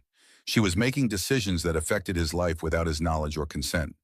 Her intentions were good, but did that justify the deception? By the time she reached her office, Victoria had resolved to push these doubts aside. What mattered was that Lily would get the care she needed. Jack's pride was important, but his daughter's health was more important. If that meant bending the truth a little, so be it. She settled at her desk, forcing her attention back to corporate matters, but found her thoughts continually drifting to the Thompsons and the unusual connection that had developed between them. It was a connection that defied the carefully ordered boundaries of her life. CEO and janitor, wealthy and working class, privileged and struggling. Yet somehow, when they were together, those distinctions seemed to fade into irrelevance, leaving only the common ground of music, of parenthood, of human experience. Victoria knew it couldn't last. The board's concerns would escalate, Frank's machinations would continue, and the realities of their different worlds would inevitably reassert themselves. But for now, for this moment, she would hold on to this unexpected friendship in the sense of authenticity it brought to her carefully controlled life. After all, as Jack had said of the unfinished heartstrings, some compositions deserved an ending, even after years of silence. 3 weeks passed with the strange, disconnected rhythm of time when one is both dreading and anticipating something. For Victoria, they were filled with the usual executive duties at Reynolds Records, board meetings that grew increasingly tense as Frank Porter continued his campaign against her leadership, and fleeting late-night conversations with Jack during his shifts. For Jack and Lily, they were consumed with doctor's appointments, pre-surgical preparations, and the mounting anxiety of the approaching operation. The day before Lily was scheduled to leave for Boston, Victoria received a text from Jack. Taking Lily to Westfield tomorrow, she asked if you might want to visit us at the hospital this weekend. Entirely understand if you are too busy. Victoria read the message several times, touched that Lily had asked for her and that Jack had overcome his pride enough to extend the invitation. She replied immediately, I would be honored. Please let me know when would be best for visitors, sending all my thoughts for a successful surgery. Later that evening, a large envelope arrived at her office via internal mail. Inside was a single sheet of staff notepaper with Jack's neat handwriting. Victoria, Lily insists you should have this while we're away. She says it will make more sense when we return. Jack. Beneath it lay a folder Victoria recognized instantly. The original manuscript of Heartstrings, the unfinished composition Jack and her father had begun together 15 years earlier. The last time she'd seen it, she had pressed it into Jack's hands at Lakeside, telling him to consider finishing it. Victoria opened the folder with careful fingers. The original pages were there, showing her father's precise notation intermingled with Jack's more fluid style. But there were new pages too, freshly written sheets continuing the composition beyond where it had originally ended. Jack had begun to finish it. Victoria sat at her desk, studying the new material. Even with her rusty musical knowledge, she could see that Jack had taken the piece in the direction he'd improvised that day at her house. The more emotionally complex, harmonically adventurous approach that her father had rejected. But he'd done it with sensitivity and craftsmanship, honoring the existing themes while developing them in unexpected ways. The last page ended mid-phrase with a penciled note in the margin. To be continued after Boston. Victoria felt a tightness in her throat. This wasn't just a musical composition. It was a promise to Lily, to himself, perhaps even to Victoria. A promise that there would be an after Boston, that this story wasn't ending but continuing. She carefully returned the manuscript to its folder, then did something she hadn't done in years. She picked up her phone and called her personal assistant. Jennifer, please clear my schedule for this weekend. I need to go to Boston. The drive to Boston the following Saturday morning gave Victoria time to think. She told herself and Jennifer that this trip was simply to support an employee during a family crisis, a gesture of goodwill from a compassionate CEO. But as the miles passed, Victoria admitted the truth, at least to herself. Jack and Lily had become important to her in ways that defied professional categorization. She found herself wondering when exactly that had happened. Was it the moment she heard Jack playing Chopin in the empty building? Or when Lily had declared with such conviction that one didn't need to be a professional to enjoy playing piano? Perhaps it was during their walk along the lake shore, or the simple pleasure of sharing ice cream after the recital. Whenever it had begun, Victoria knew she had crossed a line, one that the board, Frank Porter in particular, would use against her if they knew she was driving to Boston to visit the night janitor's daughter in the hospital. But for once in her carefully managed life, Victoria Reynolds didn't care about corporate politics or appearances. Some things mattered more. Westfield Cardiac Center occupied an imposing glass and steel building near the medical district. Victoria parked in the visitor's garage and made her way to the pediatric cardiac unit on the 5th floor, carrying a small gift bag. She'd agonized over what to bring, wanting something meaningful but not ostentatious, personal but not presumptuous. She found Jack in the waiting area, his tall frame folded uncomfortably into a molded plastic chair, staring blankly at a muted television mounted on the wall. He looked exhausted, the lines around his eyes deeper than she remembered, his shoulders carrying a visible weight. Jack? He looked up, surprise momentarily replacing the fatigue on his face. Victoria, you came. He stood, running a hand through his disheveled hair. I wasn't sure you would. I said I would, she replied simply. How is Lily? Jack gestured for her to sit beside him. She's in pre-op preparation. The surgery is scheduled for early tomorrow morning. Dr. Matthews says it will take 8 to 14 hours, depending on what they find once they begin. Victoria heard the strain beneath his matter-of-fact tone. And how are you? He gave a small, humorless laugh. Terrified, trying not to show it, failing miserably. I think you're entitled, Victoria said gently. It's a lot to face alone. Jack looked down at his hands. I keep thinking about Sarah, Lily's mother. She went through so many surgeries, always putting on a brave face. I never knew how she did it. Now I'm trying to do the same for Lily, and I feel like I'm falling apart inside. Victoria hesitated, then placed her hand lightly on his arm. You don't have to be strong every moment, Jack. Not with me. He met her eyes, and for a second she glimpsed the full depth of his fear, raw, unguarded. Then he seemed to collect himself. Thank you for coming, it means a lot to Lily, to both of us. I brought something, Victoria said, offering the gift bag. For Lily. Is it all right if I see her? Of course, she's been asking when you'd arrive, Jack stood. They're only allowing immediate family during prep, but I cleared it with the nurses. You can come as my guest. He led her through double doors into the pediatric unit, where cheerful murals and bright colors attempted to soften the clinical reality of the space. They passed rooms where other children lay in beds, surrounded by monitors and equipment, some with parents keeping vigil beside them. Lily's room was at the end of the hall, a private suite with large windows overlooking the city. Victoria was momentarily taken aback by the luxury of the accommodation. The foundation arranged for a private room, Jack explained, misinterpreting her surprise. Some medical charity that supports young musicians. It's been... He seemed to search for words, unexpectedly generous. Victoria kept her expression neutral, careful not to reveal anything. That's wonderful. Lily deserves the best care. Lily was sitting up in bed, a tablet on her lap, her dark hair pulled back in a ponytail.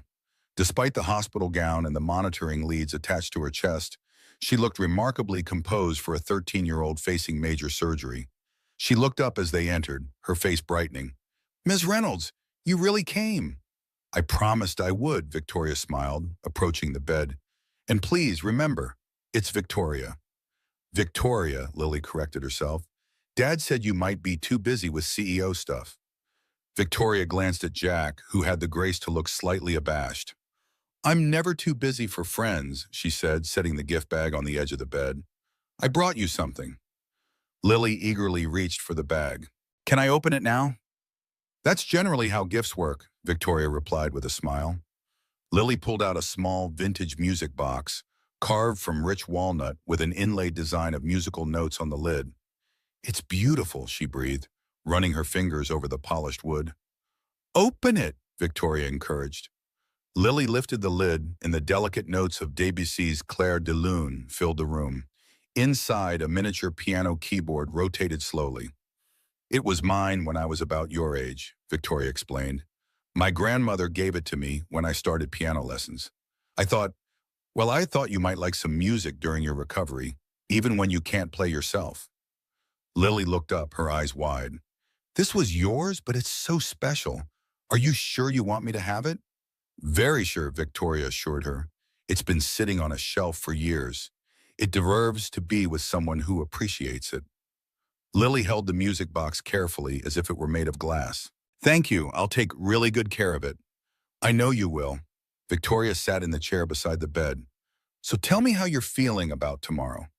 Scared, Lily admitted, her composure slipping slightly. But Dr. Matthews says I have a strong heart, just with some plumbing issues they need to fix. Plumbing issues? Victoria raised an eyebrow. That's how he explained it, Lily nodded. He said the valves in my heart are like pipes with faulty connections. They're going to replace the leaky one with a new one that works better. That's a good way to think about it, Victoria agreed. Sometimes complex things are easier to understand when we compare them to everyday objects. That's what Dad always says about music, Lily replied. He says a sonata is like a story, with characters and conflicts and a resolution. Jack, who had been standing quietly by the door, moved to sit on the edge of Lily's bed. Speaking of music, did you show Victoria what you've been working on? Lily brightened. Oh, I almost forgot. She reached for a notebook on the bedside table. I've been helping Dad with heartstrings. He's been writing the new parts, but I've been giving opinions. Very strong opinions, Jack added dryly. That's wonderful, Victoria said. Jack sent me the pages you've completed so far. It's coming along beautifully.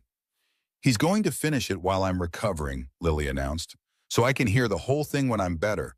We're going to play it together, Dad on piano, me on violin once I'm allowed to play again. Victoria glanced at Jack, who nodded. That's the plan, a goal to work toward during recovery. I look forward to hearing it, Victoria said, touched by their shared project. They spent the next hour in easy conversation, Lily showing Victoria her favorite games on the tablet, Jack occasionally adding comments or gentle corrections when Lily's enthusiasm led to exaggeration.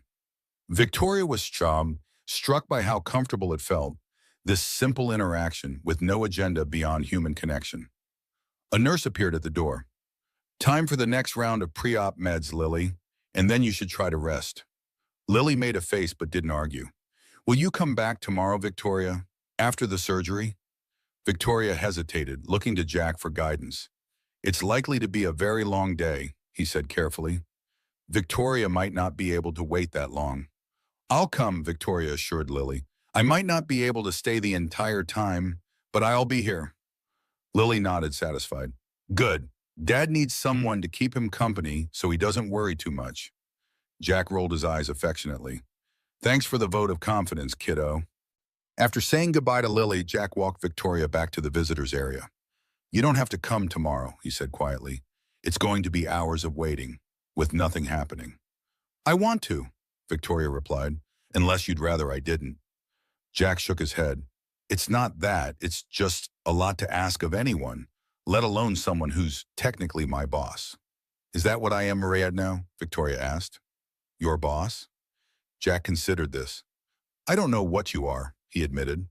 Friend seems inadequate. Boss seems irrelevant. We don't really have a category for whatever this is. Do we need one? A small smile touched the corner of his mouth. I suppose not, but the world likes its neat labels and clear boundaries. The world will have to be disappointed, Victoria replied. I'll be here at 7 tomorrow morning. Do you need anything from your hotel? A change of clothes? Something to eat? Jack looked momentarily startled by the practical offer. No, thank you. The foundation arranged for a suite at the hotel across the street. They've thought of everything. Victoria nodded, careful to maintain her neutral expression. Good. Then I'll see you tomorrow. As she turned to leave, Jack called after her. Victoria? She looked back. Thank you, not just for coming, but for seeing us, really seeing us. The simple sincerity of his words stayed with her all the way back to her hotel. 7 o'clock the next morning found Victoria in the cardiac center's surgical waiting room, 2 cups of premium coffee in hand. Jack was already there, pacing the length of the empty room like a caged animal. He looked as though he hadn't slept at all. I brought coffee, Victoria said, offering him one of the cups. Real coffee, not the hospital version. Jack accepted it gratefully. Thanks. They took her in about 30 minutes ago. Dr. Matthews said they'll send updates every few hours, but it's going to be a long day. Then we'll wait together, Victoria said simply, setting her bag on one of the chairs. Jack's eyebrows rose slightly at the "we," but he didn't comment on it. They settled into adjacent chairs, Jack tense and upright, Victoria trying to project a calm she didn't entirely feel. She had brought work with her, reports to review, emails to answer, but left them in her bag for now. This wasn't the time for corporate matters. Have you eaten anything? She asked instead. Jack shook his head. Not hungry. You should eat anyway, Victoria insisted gently. It's going to be a marathon, not a sprint. You need to keep your strength up. After some persuasion, Jack agreed to visit the cafeteria. They found a quiet corner table, Jack picking at a breakfast sandwich while Victoria had yogurt and fruit. Around them, hospital staff and scrubs mingled with visitors and patients well enough to be mobile, creating a strange microcosm of humanity united by medical necessity. How did you and Sarah meet? Victoria asked, hoping to distract Jack from the clock watching she'd noticed him doing. The question seemed to catch him off guard, but after a moment he smiled faintly. Practice rooms at Eastman. I kept hearing this incredible Rachmaninoff coming from down the hall, the kind of playing that makes you stop and listen. I started scheduling my practice sessions to coincide with whoever was playing it. Sarah, Victoria guessed. Jack nodded. Sarah. She was a year ahead of me, already making a name for herself. I finally worked up the courage to introduce myself, and he laughed softly at the memory. She told me my Bach was too intellectual and needed more heart. Harsh, Victoria commented. Accurate, Jack corrected, and she offered to show me what she meant.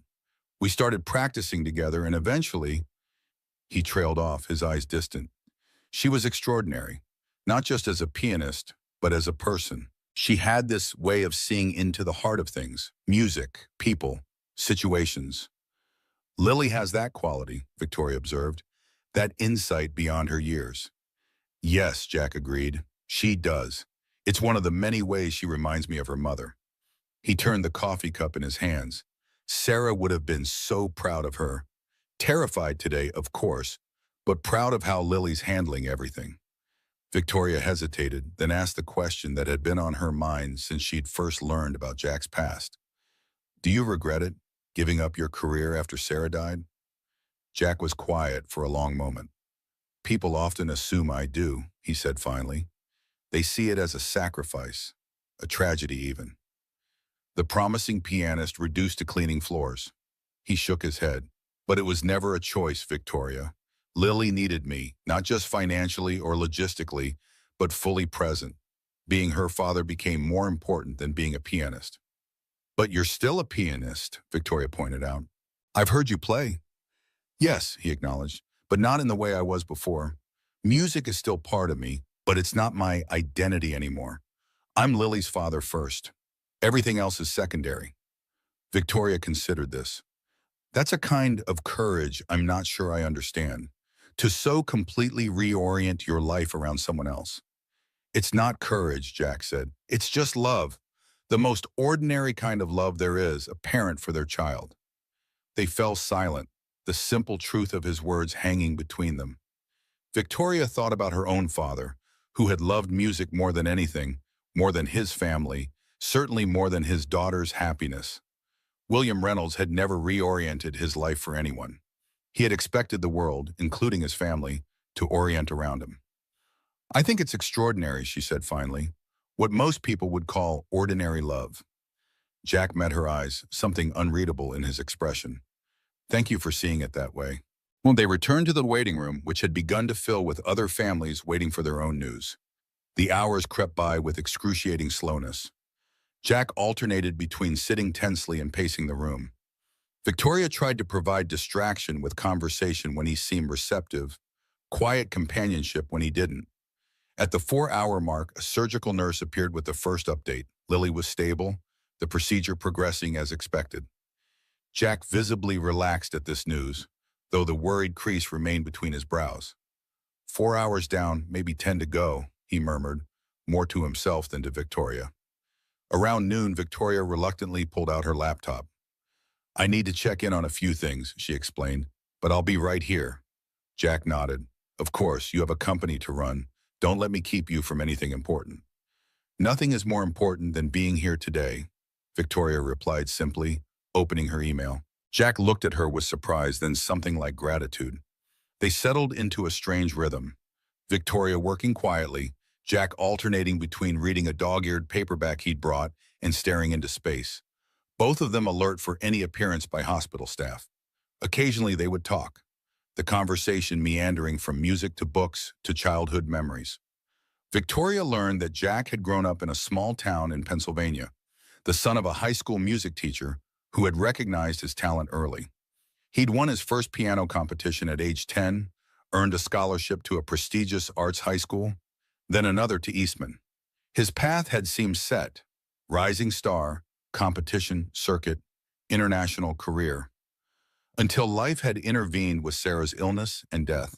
In turn, Victoria shared stories of her own upbringing, the privilege and pressure of being William Reynolds' daughter, the constant expectation of excellence, the cold approval that was the closest her father ever came to expressing pride in her. He wasn't a warm man, she explained, but he was passionate about music. That passion was his form of love, I think. Did you ever consider defying him, Jack asked, continuing with piano despite his discouragement? Victoria shook her head. Not really. When William Reynolds declared something, it became reality. He said I didn't have what it took to be a professional pianist, so I didn't. I redirected all that discipline and focus into business instead. And now, do you still believe his assessment? Victoria considered the question. I don't know. I was good, but maybe not great. Not like you or Sarah, but I loved it. The focus, the emotional expression, the sense of connection with something larger than myself. I miss that sometimes. It's never too late, you know, Jack said quietly, to rediscover that connection. Victoria smiled faintly. Perhaps, but some paths, once abandoned, are difficult to find again. At the 8-hour mark, they received another update. The valve replacement was complete, but there were complications with the rhythm of Lily's heart. The surgeons were working to stabilize her before closing. Jack paled at this news, his hands clenching into fists. Complications, he repeated after the nurse had gone. That could mean anything. Dr. Matthews is the best, Victoria reminded him, and Lily is strong. Jack nodded mechanically, but she could see fear had overtaken him again. Without thinking, Victoria reached for his hand. He stiffened in surprise, then gradually relaxed, his fingers curling around hers. They sat like that, hand in hand, for nearly an hour, neither speaking, both drawing comfort from the simple human contact. When Jack finally pulled away, it was with a gentle squeeze of acknowledgement. Thank you, he said simply, for being here, for all of this. There's nowhere else I would be, Victoria replied, surprised to realize how true it was. At hour 11, Dr. Matthews himself appeared in the waiting room, still in surgical scrubs. Jack shot to his feet, Victoria rising more slowly beside him. Mr. Thompson, the surgeon said, his expression carefully neutral. Lily is stable. We've completed the valve replacement and addressed the rhythm issues we encountered. She's being transferred to the cardiac ICU now. So she's all right? Jack asked, his voice tight with restrained emotion. She's holding her own, Dr. Matthews replied. The next 24 to 48 hours will be critical as her heart adapts to the new valve, but I'm cautiously optimistic. When can I see her? Jack asked. She'll be heavily sedated for at least 12 hours, but you can sit with her once she's settled in the ICU. The nurse will come get you when she's ready. After the surgeon left, Jack sank back into his chair, his face in his hands. His shoulders shook silently. Victoria sat beside him, placing a gentle hand on his back, offering wordless support as he released the tension and fear of the past 11 hours. When he finally looked up, his eyes were red, but his expression was composed. "She made it through," he said, his voice rough. "The first hurdle." "The first of many," Victoria acknowledged. "But she's strong, Jack, and she has you." "And apparently you," he added, with a hint of his dry humor returning. "CEO by day, hospital vigil keeper by night." Victoria smiled. "I'm versatile." The nurse arrived to escort Jack to the ICU, explaining that only immediate family could visit. Victoria stood gathering her things. "I should go," she said. "You need time with Lily, and I need to check in at the office." Jack hesitated. "Will you come back? Tomorrow, maybe? Lily will want to see you when she's more awake." "Of course," Victoria promised. "Text me when she's up to visitors." As Jack turned to follow the nurse, Victoria impulsively reached out to touch his arm. "Jack, she's going to be all right." He covered her hand with his own for a brief moment. "I know. Thank you, Victoria, for everything." Watching him walk away, Victoria felt an unexpected ache in her chest. She had come to Boston out of friendship, concern, perhaps curiosity. She was leaving with something far more complicated, a connection to Jack and Lily Thompson that defied the neat categories of her ordered life. As she drove back to her hotel, Victoria's phone rang through the car's Bluetooth system. Frank Porter's name appeared on the display. She briefly considered ignoring it, then sighed and accepted the call. "Frank, it's Sunday evening." "What's so urgent?" "Where are you, Victoria?" Frank's voice held the false concern that always preceded his most aggressive moves. "I've been trying to reach you all weekend." "I'm out of town on personal business," she replied coolly. "As I'm entitled to be. What do you need?" "The board has called an emergency session for tomorrow morning. Your presence is required." Victoria felt a chill of premonition. "On what grounds has the board called an emergency session?" "New information has come to light regarding your association with certain employees. Information that raises serious questions about your judgment and leadership." Victoria's hands tightened on the steering wheel. "Is that so? And I suppose you're the source of this new information?" "I'm simply doing my duty to the company," Frank replied smoothly. "9 a.m. tomorrow, Victoria. Don't be late." The call disconnected, leaving Victoria with the hollow certainty that Frank had been building his case while she was distracted by Lily's surgery. Whatever he had discovered or manufactured was calculated to damage her position as CEO. She should be concerned, should be strategizing her defense. Instead, Victoria found herself thinking of Jack in the ICU with Lily, of the long road to recovery ahead for both of them. Compared to that, corporate politics seemed suddenly trivial. Victoria made a decision. She pulled the car over to the side of the road and called Margaret Wilson's private number. "Margaret, it's Victoria Reynolds. I apologize for calling on a Sunday evening, but I need your counsel." Victoria arrived at Reynolds Records the next morning precisely at 9, dressed impeccably in a charcoal suit that projected authority and confidence. She had spent most of the night preparing, armed with the insights Margaret Wilson had provided and her own clear-eyed assessment of the situation. The boardroom fell silent as she entered. All 12 members were present, seated around the long table with Frank Porter at the far end, opposite her usual place at the head. Richard Reynolds, as chairman, sat to her right. "Good morning," Victoria said calmly, taking her seat. "I understand this is an emergency session." Richard cleared his throat uncomfortably. "Yes, Victoria. Thank you for joining us on short notice." "Of course," she replied, "though I must admit, I'm curious about the nature of the emergency." Frank leaned forward. "The emergency, Victoria, is the discovery that you have used foundation funds established by your father for specific charitable purposes, to provide substantial financial support to an employee with whom you have developed an inappropriate personal relationship." A murmur went around the table. Victoria kept her expression neutral, though her heart raced. How had Frank discovered the foundation's grant to Lily? Those records were supposed to be confidential. "That's a serious allegation, Frank," she said evenly. "Perhaps you'd care to be more specific?" Frank slid a folder across the table. "The William Reynolds Foundation for Artists in Crisis recently approved a grant of $400,000 to cover medical expenses for Lily Thompson, daughter of Jack Thompson, the night janitor with whom you've been spending an unusual amount of time. The same Jack Thompson who was spotted playing your father's piano after hours. The same Jack Thompson whose home you visited and whom you invited to your private residence.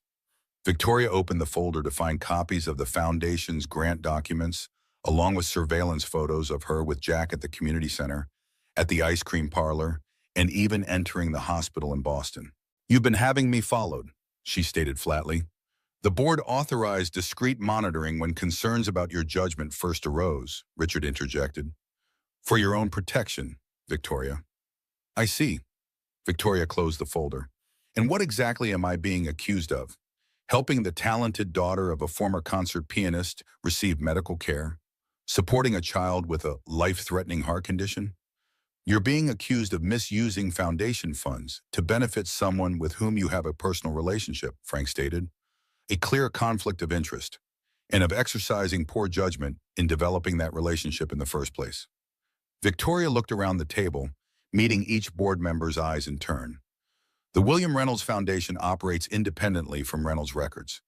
As chairperson of that foundation, I have full authority to direct its grants as I see fit, in accordance with its mission. The fact that Lily Thompson's father happens to work at Reynolds Records is irrelevant to her qualifications as a recipient." "Irrelevant," Frank scoffed. "You specifically directed that grant to the daughter of a man you've been seen with repeatedly outside of work hours. A man whose position as night janitor puts him directly under your authority.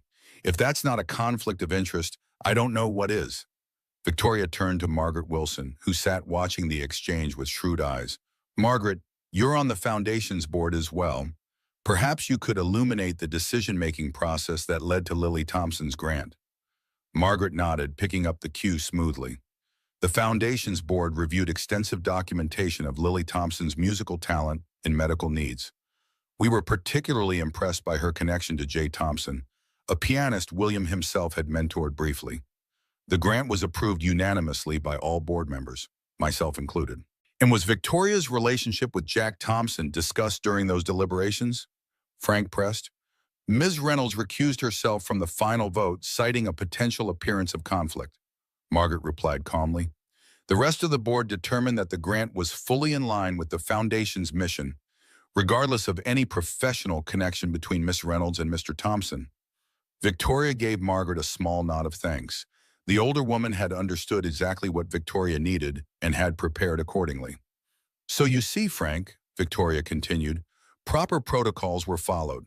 The grant was awarded on merit, with full disclosure and recusal where appropriate." "That addresses the Foundation issue," Richard acknowledged, "but not the question of your personal involvement with this employee." "My personal time is my own," Victoria stated firmly. "Jack Thompson is a talented musician who once studied with my father. His daughter is a gifted young pianist. I've taken an interest in them for those reasons. There is nothing inappropriate about that interest." "You've been to Boston to visit them in the hospital," Frank pointed out. "That goes beyond professional courtesy." Victoria met his gaze steadily. "I went to Boston to support a child undergoing life-threatening surgery and her father who was facing it alone. If the board considers basic human compassion to be incompatible with my role as CEO, then perhaps we have different visions for this company." A silence fell over the room. Victoria could see the board members exchanging glances, reassessing the situation now that she had defended herself so forcefully. "No one is questioning your compassion, Victoria," Richard said finally. "But there are concerns about perception, about maintaining appropriate boundaries." "I understand those concerns," Victoria replied, "but I would remind the board that my father built this company on personal relationships and human connections. He believed music was about bringing people together, not enforcing arbitrary divisions based on job titles or social status." She leaned forward, her voice growing more passionate. "Jack Thompson is an extraordinary pianist who gave up a promising career to raise his daughter after his wife died. Lily Thompson is a remarkably talented young musician who may never reach her full potential because of a heart condition that threatens her life. If showing interest in their situation somehow damages the company's image, then perhaps we need to reconsider what kind of company we want to be." Another silence, longer this time. Victoria could sense the mood shifting, board members reconsidering their positions in light of her impassioned defense. Frank, however, was not finished. This isn't just about compassion or musical appreciation, Victoria. Your judgment has been compromised. You've been distracted, making decisions based on personal feelings rather than business considerations. The company deserves leadership that is focused solely on its best interests. And you believe you can provide that leadership, Frank? Victoria asked directly. Frank didn't flinch. I believe I can provide the stability and focus that Reynolds Records needs right now, yes. Victoria nodded slowly. I thought as much, which brings me to something I discovered during my own investigation this weekend. She opened her briefcase and withdrew a folder of her own, sliding it toward Richard. Bank records showing regular meetings between Frank Porter and executives from Meridian Global over the past 6 months. Emails discussing the potential sale of Reynolds Records following a change in leadership. A draft contract with a substantial consulting fee for Frank following the completion of said sale. The board erupted in murmurs as Richard opened the folder, his expression darkening as he scanned the contents. Is this true, Frank? He demanded. Frank's face had gone pale. Those are preliminary discussions only, exploratory conversations about potential future scenarios. Scenarios in which you orchestrate my removal and then sell my father's company to our largest competitor, Victoria summarized coldly, while arranging a comfortable retirement for yourself. That's a gross mischaracterization, Frank protested, but his voice lacked conviction. Victoria turned back to the board. So we have two issues before us. My alleged conflict of interest in helping a talented young musician receive medical care, and Frank's documented efforts to undermine my leadership in order to sell this company against the express wishes of my father and this board's previous resolutions. She stood, gathering her things. I'll leave you to discuss both matters privately. But before I go, let me be clear. I am proud of my decision to help Lily Thompson. I am proud of my friendship with Jack Thompson. And I am proud of the way I've led this company for the past 5 years. If the board feels otherwise, I'll accept your decision. But I will not apologize for seeing value in people regardless of their title or position. With that, Victoria walked out, closing the door firmly behind her as she made her way to her office, heart pounding but head high. Whatever happened next, she had spoken her truth. An hour later, her phone buzzed with a text from Jack. Lily's awake and asking for you. When you have time, no rush. Victoria smiled at the message, a sense of perspective washing over her. Board politics, corporate maneuvering, Frank Porter's machinations, none of it mattered compared to the simple fact that Lily Thompson was awake after her surgery. She was about to reply when her office door opened and Richard Reynolds entered, followed by Margaret Wilson.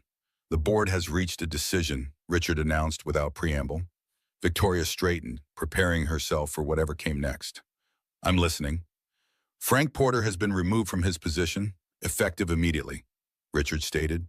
His actions constitute a clear breach of fiduciary duty in violation of his employment contract.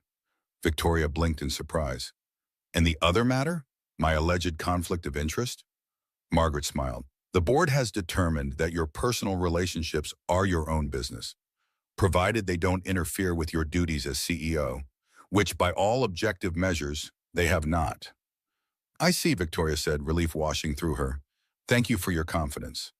Richard shifted uncomfortably. There is one more thing, Victoria. The board would appreciate discretion in your ongoing relationship with the Thompsons. Not because there's anything improper, but because perception matters, Victoria finished for him. I understand. After they left, Victoria sat for a long moment, processing everything that had happened. Then she picked up her phone and replied to Jack's text. On my way, just need to tie up a few loose ends here first. Some things she was learning were worth fighting for, worth risking her carefully constructed professional image, worth standing up to the board, worth challenging the artificial boundaries that separated people based on title or position. Jack and Lily Thompson were teaching her that lesson, though they would never know the battle she had just fought on their behalf. As she gathered her things to return to Boston, Victoria found herself humming the melody from Heartstrings, the unfinished composition that Jack was now completing. It seemed fitting somehow. Like the piece itself, her life had taken an unexpected turn, venturing into harmonies more complex and emotionally rich than she had allowed herself to experience in years. Some compositions deserved an ending, even after years of silence. And perhaps some people deserved a second chance at the music they had abandoned long ago.